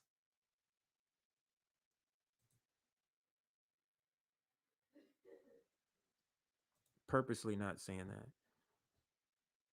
Let's play some more. I'll show up and vote. The big changes don't happen that way. And I've seen it throughout my lifetime, and I'm still going because I believe that we've done such good work bringing the majority of our fellow Americans with us on these issues. Now we have. I want to compliment you. I mean, you've been in this fight for a really, really long time. And I know I've been in the fight a really, really long time. And I'm sure you have days, if not months, where you feel crappy. You feel like it's not worth it. You're wondering why, not wondering why you're doing it, but it just feels super depressing. And I think that everybody feels that. Sure. Everybody who's listening feels that. And all I would say about that is that's a natural feeling to have. If you didn't have those feelings, you wouldn't be human. It's actually good that you have those feelings because it means you care. And I think ultimately you have to process those feelings by saying it is worth it. I mean, my religious tradition, there's a saying in my religion. There is so much psychological strategy that David is employing here. I want people to pick up on this. David is using psychology in how he's bringing his stories, his point of view, trying to execute this plan that he has. It's so much psychology wrapped up in just the words that he's choosing, the way that he's talking. It's just not a coincidence, in my opinion. And let me listen to some more of this. So let's listen to some more of this here. I rewinded 20 seconds. Oh, I've been in the fight a really, really long time, and I'm sure you have days, if not months, where you feel crappy. You feel like it's not worth it. You're wondering why, not wondering why you're doing it, but it just feels right. Oh, what happened here? super depressing. Oh, and there we go. I think that everybody feels that. Sure. Everybody who's listening feels that. And all I would say about that is that's a natural feeling to have. If you didn't have those feelings, you wouldn't be human. It's actually good that you have those. You see how he's telling you you're gonna have that feeling. You see how he's saying this is natural for you to be disappointed. It's natural for you to have these, because he's trying to say your reaction is natural, and he wants to, by doing that, what he's trying to do is make you feel like it's normal to have that reaction, but don't go to your normal reaction of wanting to go away from red blue. He's trying to catch that person before they've made that decision, in my opinion. So let's listen some more. Feelings, because it means you care. And I think ultimately you have to process those feelings by saying it is worth it. I mean, my religious tradition, there's a saying in my religious tradition, I'm Jewish. The saying is, and I'll butcher it here, but it's basically, you are not obligated to complete the work, but neither are you free to abandon it. And I think of that quote every single day when I wake up, on the good days, on the bad days.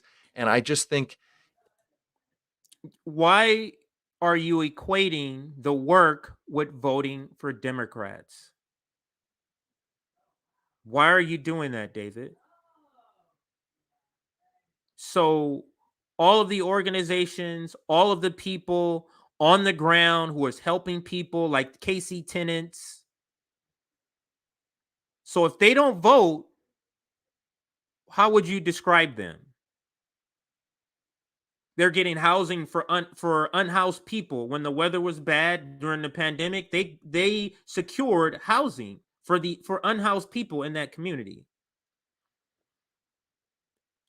Or so they should just trade. Instead of doing that, they should have just went to go vote instead.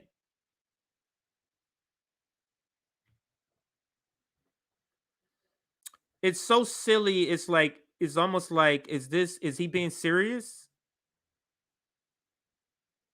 It's hardest to hold on to that sentiment when times are dark, but that is what we have to do. I have children, I have a family, I have a community, I have a country that I love, and you just gotta get back up and just keep doing it. On the darkest days, when I'm just like, what's the point? The answer to that always is, I don't have a choice. Right. That's the point. The point is, I'd like to go just sit under a tree somewhere and write some poems, but I don't have a choice. And I think a lot of people listening to us right now feel the same way, and that's why they're not going to give up. And we live to fight another day. And I've already got my calendar booked in 2024 to spend a lot of time in West Virginia, getting Manchin removed. Look at that. And a good soul from West Virginia. Just getting elected. Just those two terrible ones. But in the meantime, all of them aren't terrible. Let's do what David suggested here. Let's everybody, even if you've got a blue member of Congress and from blue state. No, those are the leverage points. Those are important. Yes. Don't say to yourself, oh, I don't have a Republican. No. You need to call them tonight, tomorrow. You need to send them an email. You need to tell them that we are not tolerating any of this retreat and surrender. They're always telling you to like, it's these things that don't get anything. Writing letters, send them an email, call, like these things. No, those things are okay, but when those things are your top, like, most direct actions, how serious are you? Just terrible. I'm going to be bringing up JB's clip in just a second, but before I do that, let's do a comment check. I want to probably put up a good 20 or 30 comments, because I did go long periods talking and listening to this conversation without putting those comments up. We are at 358 likes. That is awesome. We do have plenty of people that are newly watching who haven't liked. So let's try to get to 400. That's about 40 more likes and we can get to 400. 40 more likes and we can get to 400. So let me now bring up JB's clip, or JB's stream, and make sure you like this video. So I'm going to take this out, and I think a lot of the glitchy that I'm getting is going to go away now. So when I remove this from the studio, it's really slowing down. So let's see. Yeah, because on my screen it looks very blurry, but it's clearing up. So I think that was it. All right, so I am going, so again, like this stream. Oh, one thing I forgot to do earlier, I'm supposed to do this a couple of times in the stream, is here, subscribe to our Substack so that you get a notification for something like today's stream. You would have got a notification. I think Nick sent one out for his stream, but anyway, that stream was taken down on YouTube. The Lulu stream, the person running for office in Brazil, Lulu, or president in Brazil, Lulu, he that stream got taken down, and that was Josana and Nick. Now let me bring up JB stream. So to finish, to get back to the topic, how does electing progressive Democrats equal selling out the working class?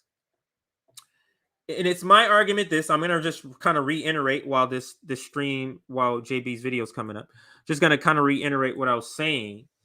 And that is, if these, like, people like David Sirota and Marianne Williamson and Michael Moore are acknowledging the corruption of the Democratic Party, are acknowledging the corporate capture of the Democratic Party, if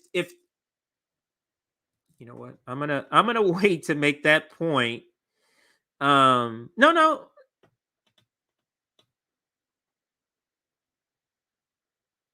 I can make it now, because I'm just reiterating. I want to add this new part because I want to wait till I get to the video with Marianne Williamson. If you haven't, I'm sorry, with JB talking about Marianne Williamson.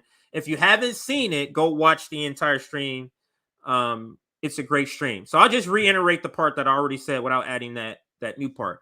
So how it is that they all acknowledge that the Democratic Party is corrupt and all these things, all these bad things they acknowledge.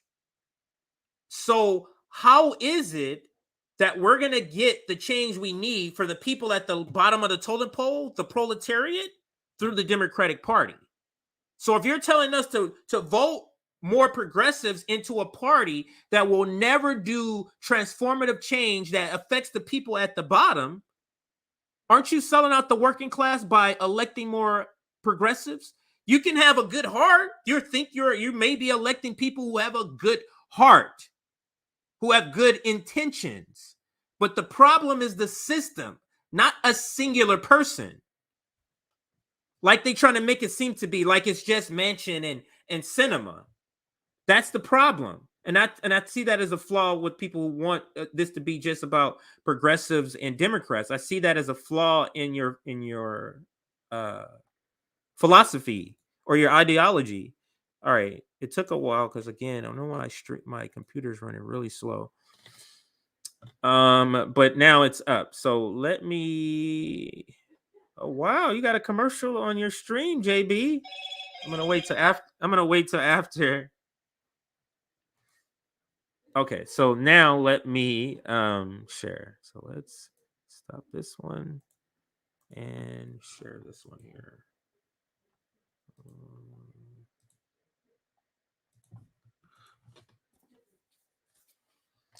All right, it looks like it's still gonna play the ad. I thought I skipped over it. It looks like it's gonna still play the ad. So let's let it play the ad and then I'll skip over it real quick.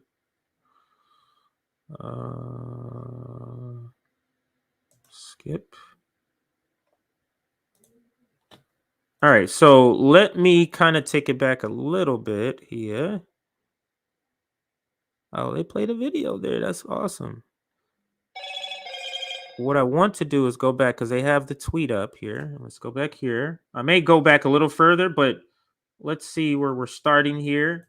We're going to probably cover about 5 minutes of footage on the JB show and comment. And the reason I'm pairing Marianne Williamson and David Sirota together, let me see here. The reason I'm pairing them together, because I do see them as sort of the ones that are still being welcomed on sort of leftist platforms, like Breaking Points. Like, so I feel like they have the plan. They both have the same plan of getting supposedly replacing all the bad Democrats with better Democrats, and that somehow but keeping all the system in place.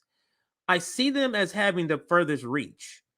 I see David Sirota having a long-term plan. I see, like, you can hear it. That, like I said, that video, that conversation was 7 months ago. But it literally could be a conversation that he just had just right after this Nina Turner's race. But so yeah, that's the reason why I'm pairing the two together. I think that they're two of the most dangerous people with this strategy. Twitter. I was trying to ratio this guy. I think I did a good job. Oh, this is not the one. Digging in. I thought this was the other tweet. So let's go back to the other tweet then here.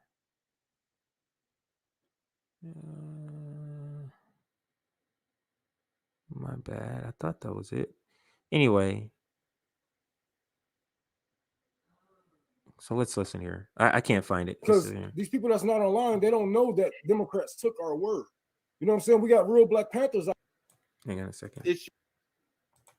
When we talk about interstate violence, so they were like, we want wokeism to be Kamala Harris as vice president instead of us challenging the fact that we have prison slave labor, aka gulag, what they call it in other countries.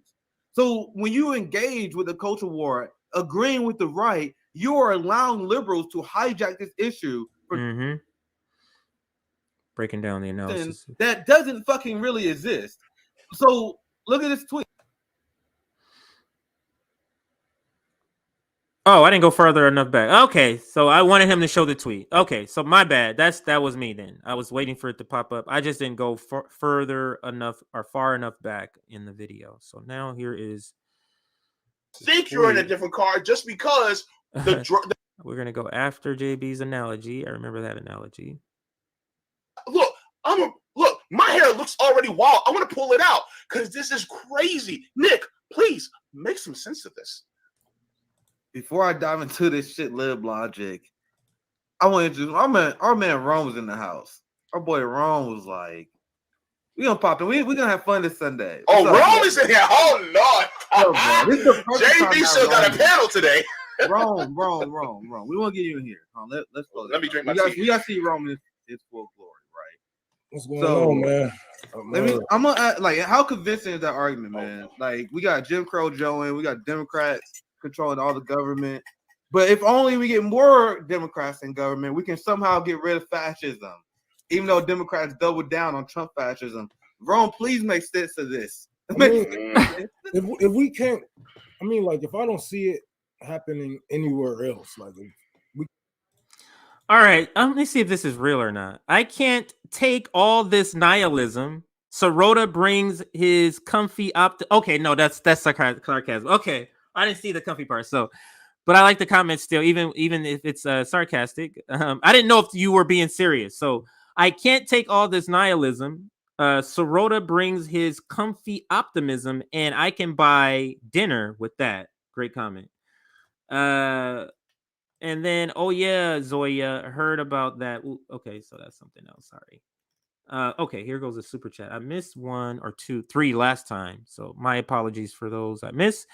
Just watch Electoral Politics is Dead Stream. Great discussion. Would love to hear more talk about spirituality and radical movement.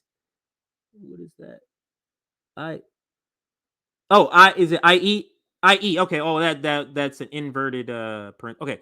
So IE Deacons for Defense. I know all about the Deacons for Defense. You know what? I think I'm gonna add them. So I have a big sort of list of the things I want to cover for my series called I Am the Revolution.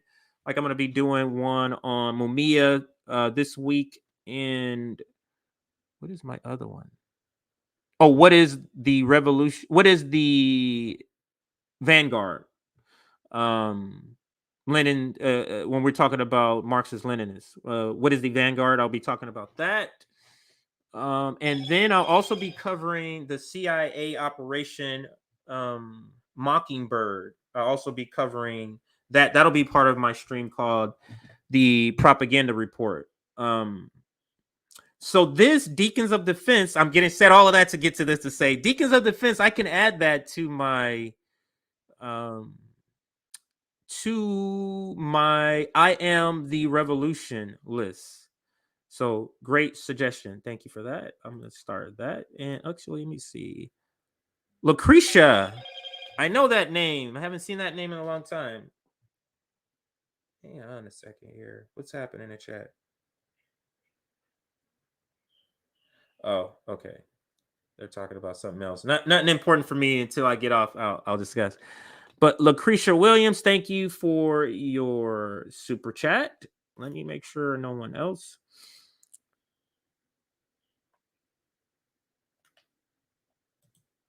How to Kill on Operation Mockingbird. Pretty funny. But yes, if you just Google it. Actually, I have some graphics. Let me show you the graphics.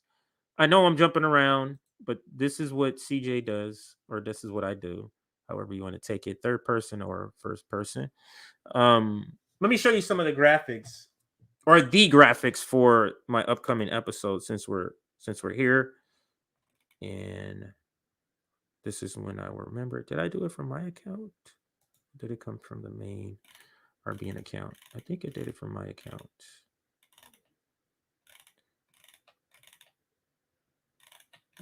Maybe not. Maybe not. Okay, so I'm gonna bring it up in a second once I secure where it's at. So many accounts I have. Okay, so it is on the main RBN account. So I'm gonna just pause this here. I'll come right back to it. Let me show you the graphics of some of the items I will be doing soon. This is the one I told you about, the Vanguard Party. So, and then I'll read the caption here. One of the upcoming episodes for the month of June. I Am the Revolution. So that's one. And then this one here, Operation Mockingbird on the Propaganda Report. Also one of the upcoming episodes in the month of June. I'm trying to get to these this week. Hopefully I am. And then this one here on Mumia, Manufacturing Guilt, I Am the Revolution. So all of these will be upcoming on RBN. So make sure you look out for all of these upcoming streams. Now, some of these aren't as sexy as talking about, these liberals and these cosplaying leftists.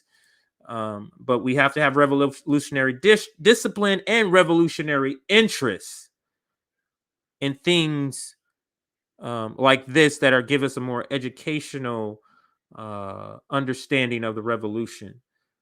So just wanted to say that. All right, so now let's get back to the stream with Nick, Rome, and JB, where they talk about Marianne Williamson's comment. Let's see what Rome is saying here.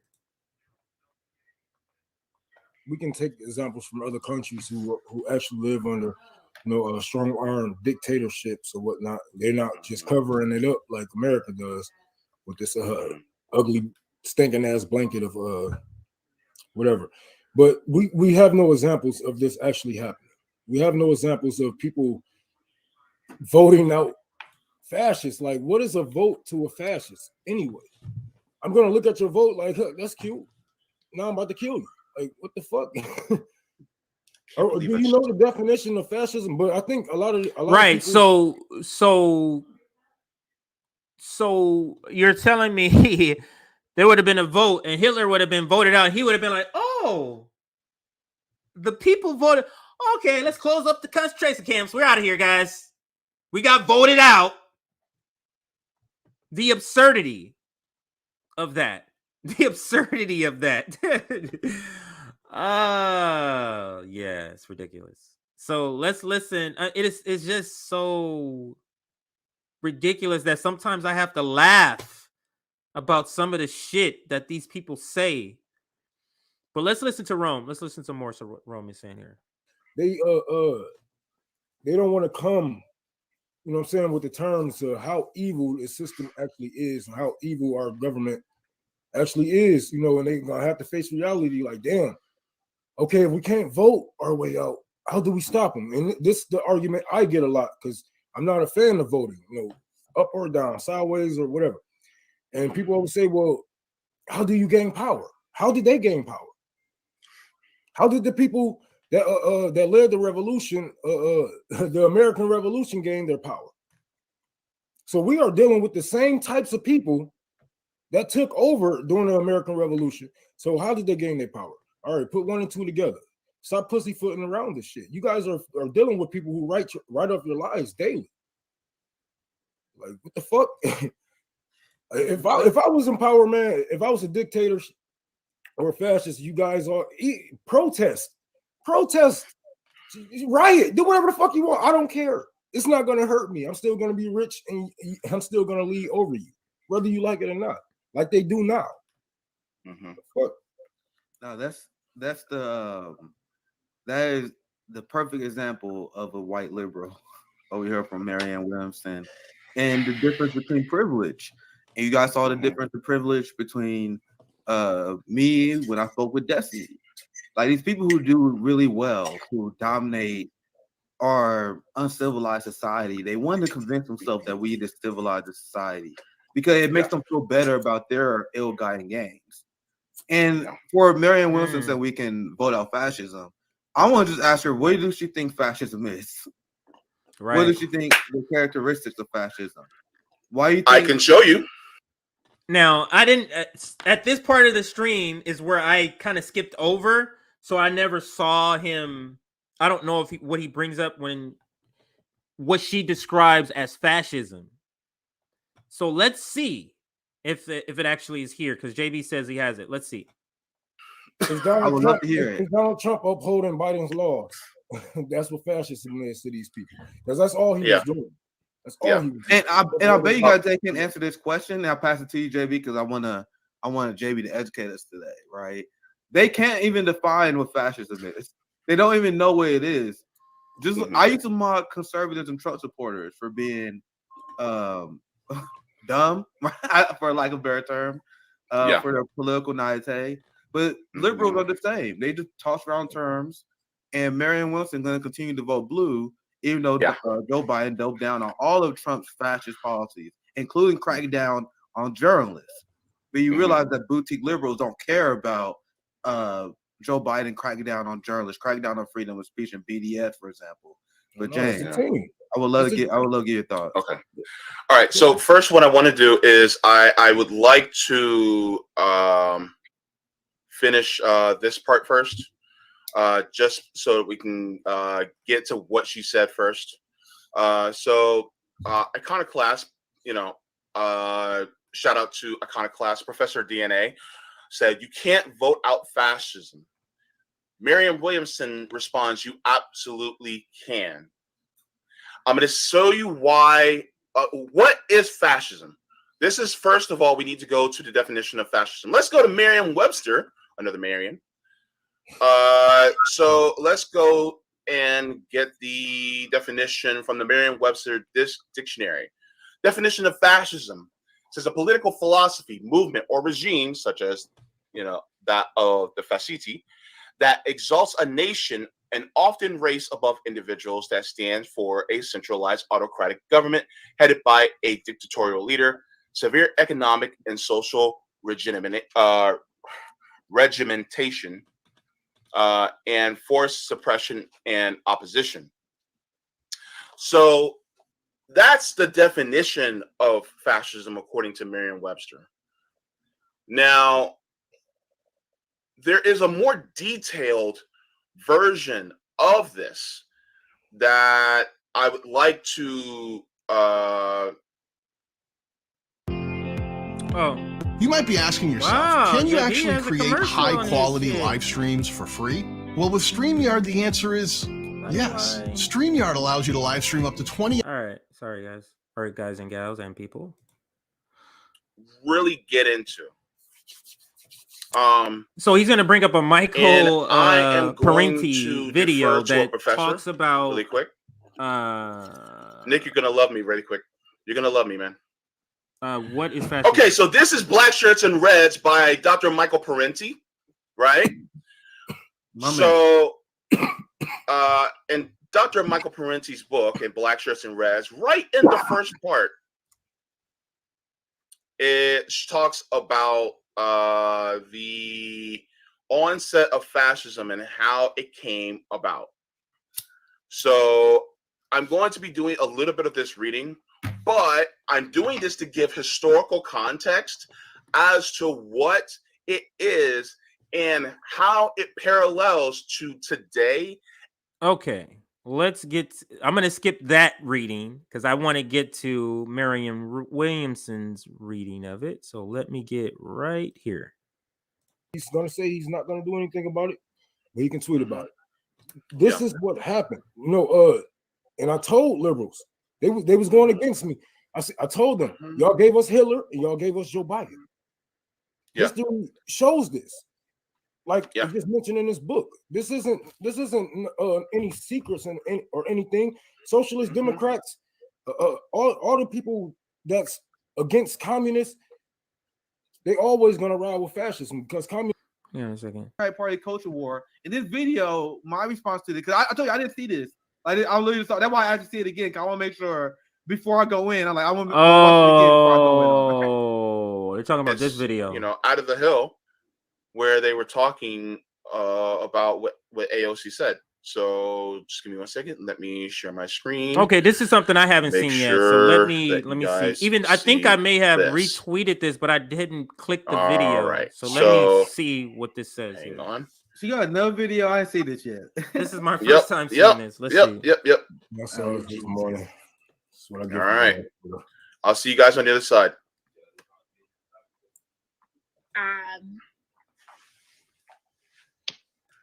It's just really wild to be a person that works in a corrupt institution, which is what Congress is.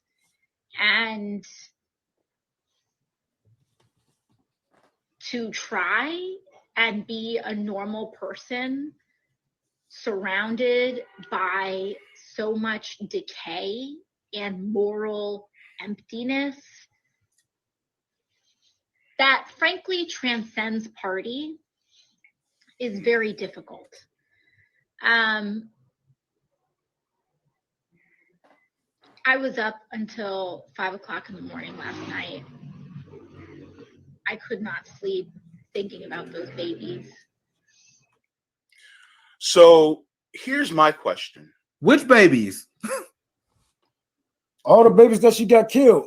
No, I'm seriously asking that question. Which babies? You gotta be more specific, AOC. We live in an evil empire. Are you talking about the Uvalde babies? Are you talking about the Afghanistan babies? Are you talking about the Palestinian babies? Are you talking about the babies that on ICE detention centers? Are you talking about like what babies are we talking about here? We gotta be more specific. But here's the crazy part, and E. Heller is correct. She literally just admitted that is a single corrupt party. So by her own admission, what we've been saying for an entire year is correct. She literally just made our point. Oh, I didn't mean to do that. So what I'm going to stop it I'm here. gonna show you guys how this really done. It's like really kill brown people and lock up blacks. He's defunding the border industrial complex. Remember, everyone melted down over Trump's immigration policy. Okay, this is something I missed here. By now, Black Americans would have been probably well off, better off. All right, so I'm going to stop it there. I'm going to stop it there because it seems like it's spread out, and I thought I would be able to kind of get to one clip. So I'm just going to bring up the tweet. So that's what I'm going to do, bring up the tweet, because I thought it was going to address the definition of fascism, like what, because Nick said, what is her definition of fascism if you can vote it out? Because that may clear it up, because if she gives a definition that's not anything that's your definition, then you'd be like, oh, okay. Like if she says you can vote out all the if she said fascism was just people that was over 80 in the government, then I'll be like, oh, okay, I understand what you mean by voting out, because there's probably 10, 15 of them, and that's what you're talking about. Okay, that's voting out fascism. You define fascism as just that. Okay, those 10, 15 people can be voted out. Now I understand your perspective. But if she's saying she's voting out censorship, racism, oppression, imperialism by just simply voting for the Democrats, that's absurd. But to kind of put all of this together, both streams, both Marianne Williamson and David Sirota, to kind of pin this all together. And it's the same issue we have with white left media. The vast majority of white left media is still bought in to the duopoly. The vast majority of white left media is not proletariat, is not part of the working class. The vast majority. So the vast majority of left media, people who are left thinking, who are on TV, on media, writing media, all are not in our class. All are not part of the proletariat. This is a proletariat channel. Find other proletariat channels to listen to, and stop listening to the David Sirotas, the Marianne Williamsons, the TYTs, the Majority Reports, the Jen Perlmans, and on and on. The Bacardi sellers, not just black ones. Not just white ones. All of these people are not part of the proletariat. That is key. I'm going to put up this as I'm speaking here. Got a couple. Is this a super chat here? Okay, here's one. CJ, would you and Nick do an analysis of full spectrum dominance and natural resources, oil, how empire policies and continue to be dominated by this? Not sure we would do that. But Nick is in the house, so he will see it. Let's see. I'll talk to him about it. Oh, this is a super chat. This is the one I was looking for. There is a Ukraine Nazi working as manager at my local Safeway. What do you think employees of color think of it? Okay. See if there's any other super chats. I am coming to the end of this stream. I love our community also. And here's Nick. Honestly, we should have modeled Zoya as a long time ago. Yeah. Zoya is life. Zoya's in the chat. Let's see. Crushing fascism with one tax the rich dress at a time. That's a good one. That is a good one. All right, so I'm going to do a final chat check before I throw up some more comments. And I do have a couple of videos to go over. They're not part of the topic. They're just kind of like videos I want to cover before I get off this stream. What time is it? Oh, it's 3:12. Man, I've been going this long. When did I start?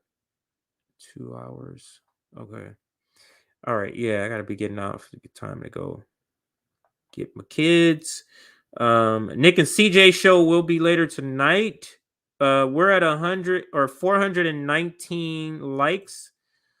I'll refresh and make sure that is an accurate, up-to-date count here. Okay, so that is correct. So 120 or 420 likes, 420. So currently we're at 420 likes. Let's see if we can push that to 450. Like this video. Also, if you want to be part of our mailing list and also part of our mailing list and also part of our Substack, so you'll get loaded notifications for streams like this and other streams. Join our Substack. You just simply go to that address and enter your email address, and you're added to our Substack, and you'll get notifications as such. All right, so that's the last like check. Now I'm going to do some more comments, and I'm going to switch this video to some of the other videos that I did want to play here. Did want to play a couple of items here. And also, I guess I also want to check out what's hot on Twitter. So we'll do that too. We'll do sort of hot topics on Twitter. So let's stop sharing this. I'll share this one here. Yeah, that one. All right, so it's a couple of videos I wanted to show you. Oh, that's a good one. This one here, I think I played it before, but I do want to play it again because the point almost needs to be made every time I'm on here. And Michael Parenti, where is poor country? Okay, Michael Parenti here. Let's listen. And actually, let's put myself back over here. All right, so let's listen, and we'll move on to the next video. It's a couple of videos. This is not the one I was thinking of, but I saw it. But let's play it because it's a great video. That the third world is not poor. You don't go to poor countries to make money. There are very few poor countries in the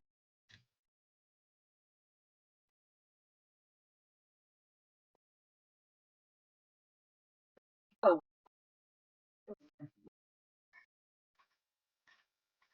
Only the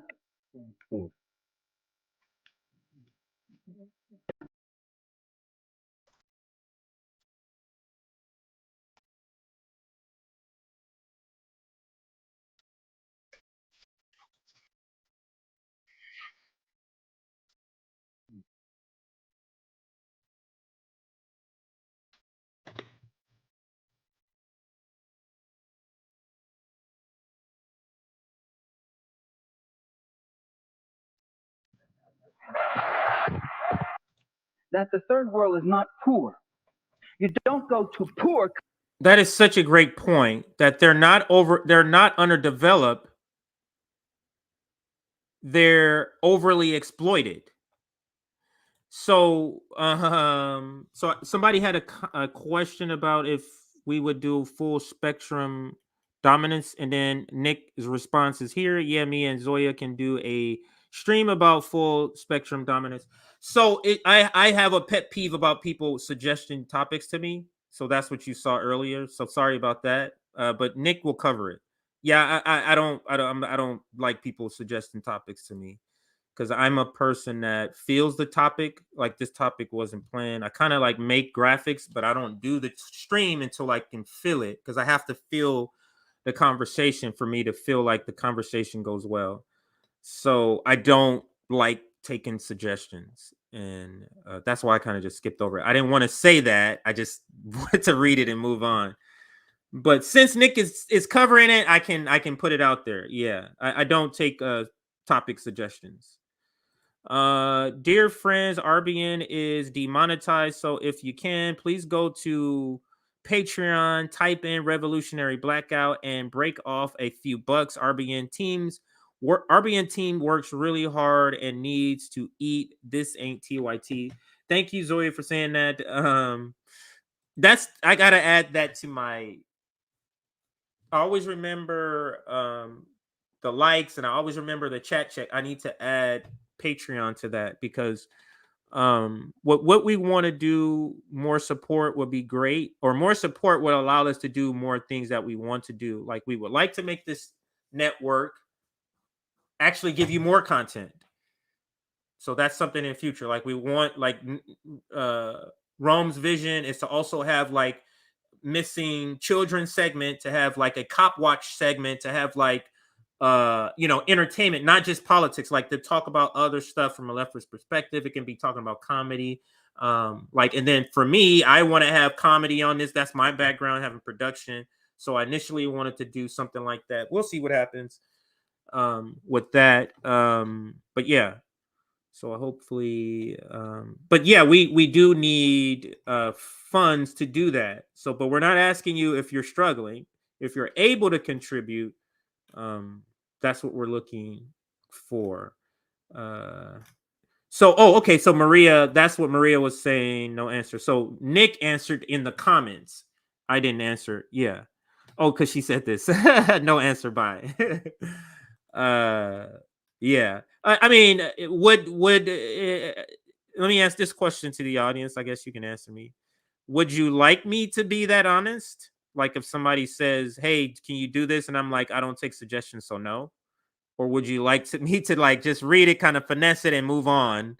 I thought I was trying to be nicer, so that's why. But maybe that's not the way to go in this community. Maybe they wanted a little more upfront, and I can do that. I can be like, "Hey, nope, not doing that," because I can do that. No worries.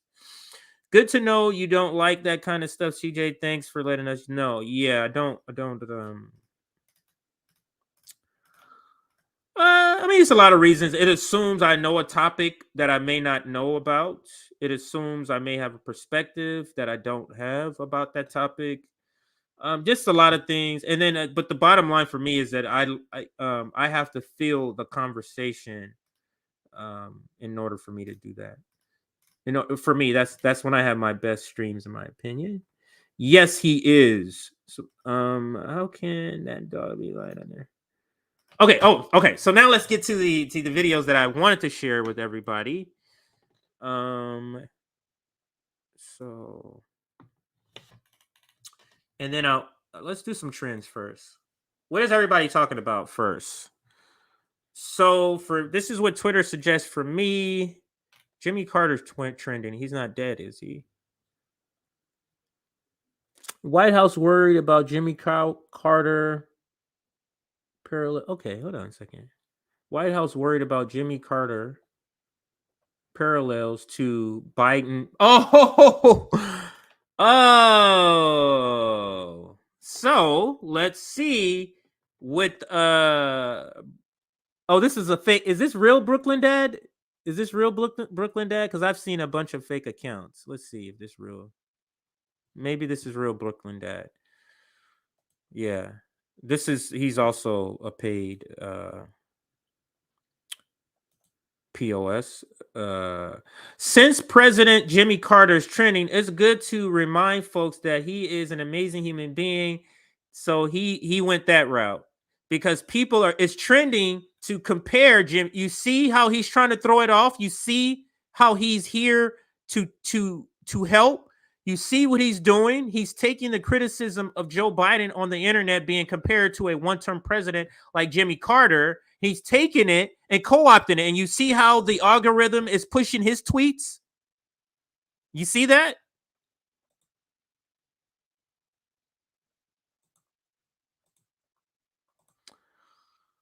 Oh, let me take that comment off. My bad, everybody. Didn't realize I had that up there.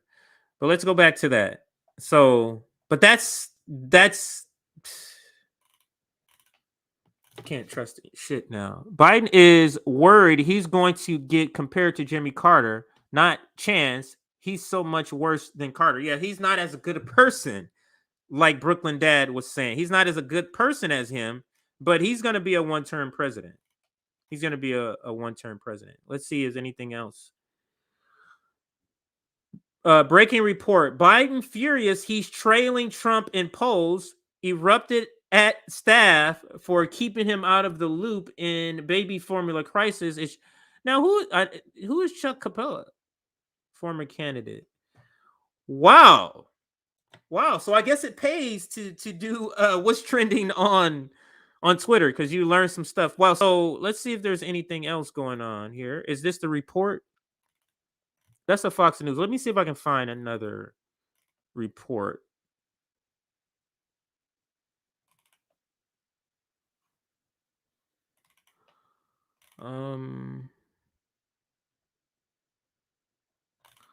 Wow, it's just dumb. I'm just trying to get the basis of this, other than comparing them. So it doesn't look like. Wow, maybe some poll came out. So let's do that. Let me do a search. So everybody watching, this is just me on the fly doing some stuff here. Damn, I do got to get going pretty soon. So let's go Jimmy Carter. Oh, actually, let's go Joe Biden polling. Joe Biden. Maybe there was a new poll that came out. Well, let's see. Is there a new poll? 43 seconds. That one. Okay, here is. This is free. This is David Sirota's thing. But this let's read what Jordan says here. In 2020 Democrat primary, Bernie Sanders began peeling off seniors away from Joe Biden in polling when his campaign went after Biden for past calls to freeze or cut Social Security. Now Biden is backdooring, trying to spike Medicare costs. Okay, so it looks like that's not.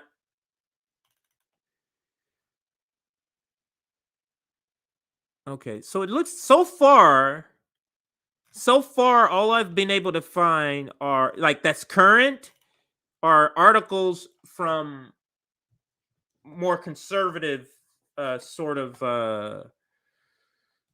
outlets. So maybe this trending is based on mainly on conservative supporters of Trump, supporters of Republicans, and maybe that's why they're kind of just being there's not as much that I can find. Okay, so now let's go back and then see what else is trending here. So we got Jimmy Carter. Jimmy Carter is connected to Joe Biden. Let's see what else is happening. How to vote in the primary. That's not trending. January 6th. Let's see. The House Select Committee investigating the January 6th insurrection at the U.S. Capitol is working with former ABC television executive to help with planning on their upcoming hearing, according to sources. So, just why? Anyway, so let's now go to trending. That was for me. Let's see if there's any other different topics. Apple is trending. Proud Boys. Longtime Proud Boy leader Henry Enrique and 4 top lieutenants charged with sedition conspiracy in widening January 6th case. So that's what that is. So it looks like okay, so Love Island, Phil Mickelson, nothing. I'm looking for politics. We already covered the Jimmy Carter. So it looks like that is it. All right, so now let's see what is happening with Joe Biden. First time trying this out. Just seeing what's hot on Twitter together. So this, oh wow. Oh wow.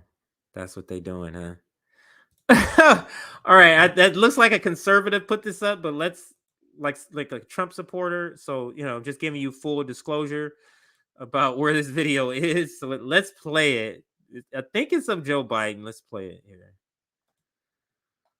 Let's see. President, I don't think Robbie did his. Where am I? Right here, sir. I'm right here. Okay, here we go. Boss, let's go over here. What? What? Okay, once you turn around. So they had Biden being the guide for a sightless or a blind person, and then Biden stops and says, "Where am I?" Is that a voiceover? Let's listen. President, I don't think Robbie did his. Where am I? Right here, sir. I'm right here. Okay, here we go. Boss, let's go over here. They just leave him. Okay, once you turn around to your right. Hey, folks, how are you?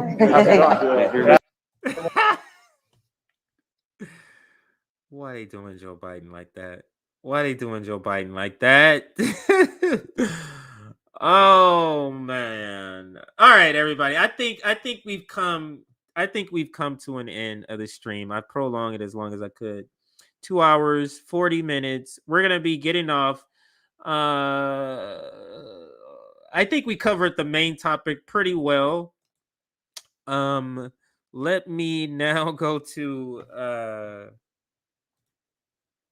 the outgoing video. So I'm going to leave you with this outgoing video. Actually, let me go, because I don't know what the video is, but for some reason I remember a video on here. Okay, yeah. Now I know why I came over here. All right, so this video right here, I'm going to leave you with.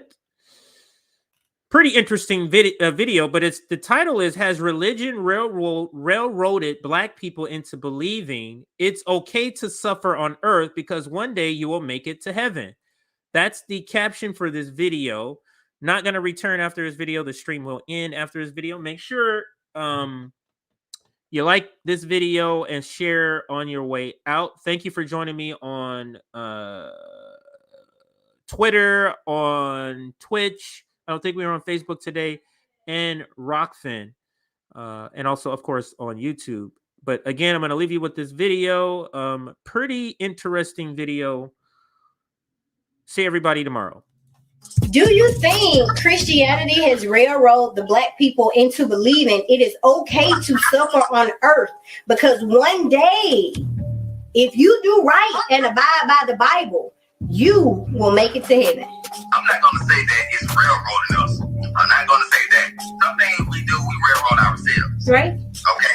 It's giving us the blueprint, but at the end of the day, we're human. Right, but do you think it's our blueprint though? Like, I'm not telling anyone not to be a Christian. Maybe we need to dig deeper into Christianity to really learn what our people did with Christianity, because the Christianity I feel that we're learning off of is for Europeans or people from European descent, because when we do dig into the Bible, even though it was used as a weapon, it's literally saying everything every other culture is not doing. We as Black people are the only ones I feel like doing it. When they go low, we go high. Turn the other cheek, like be battered, bloodied, and bruised, but God gonna handle it. I want God to handle it, but I want you to catch these hands too. Where is the happy medium? Entertain me. They love to depict our beginning as slavery. We got a beginning way before slavery, okay? Just start with the European beginning of Black people as slavery. So you're telling me our ancestors in Africa who studied and lived and thrived, because they didn't practice Christianity, they went to hell? Because they didn't know the God that they gave us? And if we don't trust that God or this God, which is in Christianity, and follow Jesus, who was birthed by the Virgin Mary, who gonna lead us to God. Because we not studying your book, everybody before then, because they the saviors, they went to hell. But thank God you saved me with slavery and gave me your Bible so I can see your savior to get me to the God. Good God. Yes. Yeah. Good God. Because I believe in God. Don't get me wrong. It is one God. In each religion, they all talk about that one higher power. Where it separates is the Savior that was on earth. And each of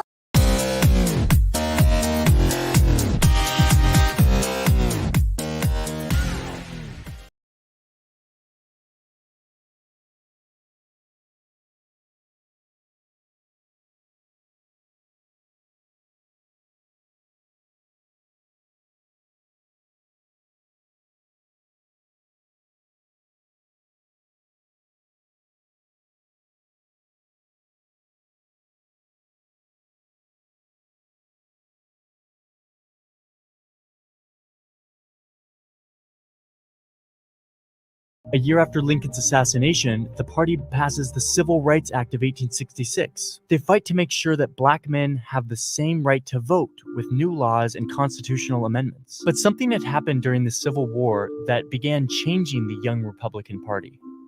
Government spending during the war made many northern businessmen really rich.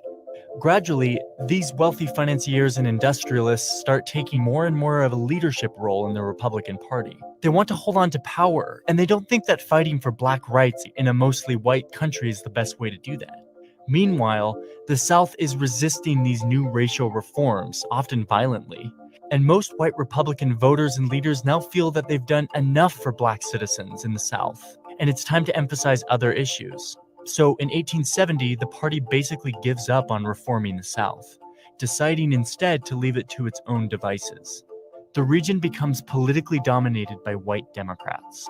Going into the 50s and 60s, race and the South returned to the forefront of national politics, with the civil rights movement attempting to end segregation and ensure blacks truly have the right to vote. The civil rights debate isn't a purely partisan issue. It's more of a regional issue, with Northerners from both parties supporting it and Southerners from both parties opposing it. Then, in 1964, it's Democratic President Lyndon Johnson who signs the Civil Rights Act into law. And it's Republican presidential nominee Barry Goldwater who opposes it, arguing that it expands government power too much. A massive switch-up takes place. Black voters, some of whom had already been shifting from the Republican Party, convert almost entirely to their new advocates, the Democrats. The white voters in the South, who had been staunch Democrats, start to really resent the big government interference here and in other matters like abortion rights and school prayer. Over the next 3 decades, whites in the South switch to the GOP, which makes the South an overwhelmingly Republican region. By the 1980s, the party begins to resemble the GOP we are familiar with today.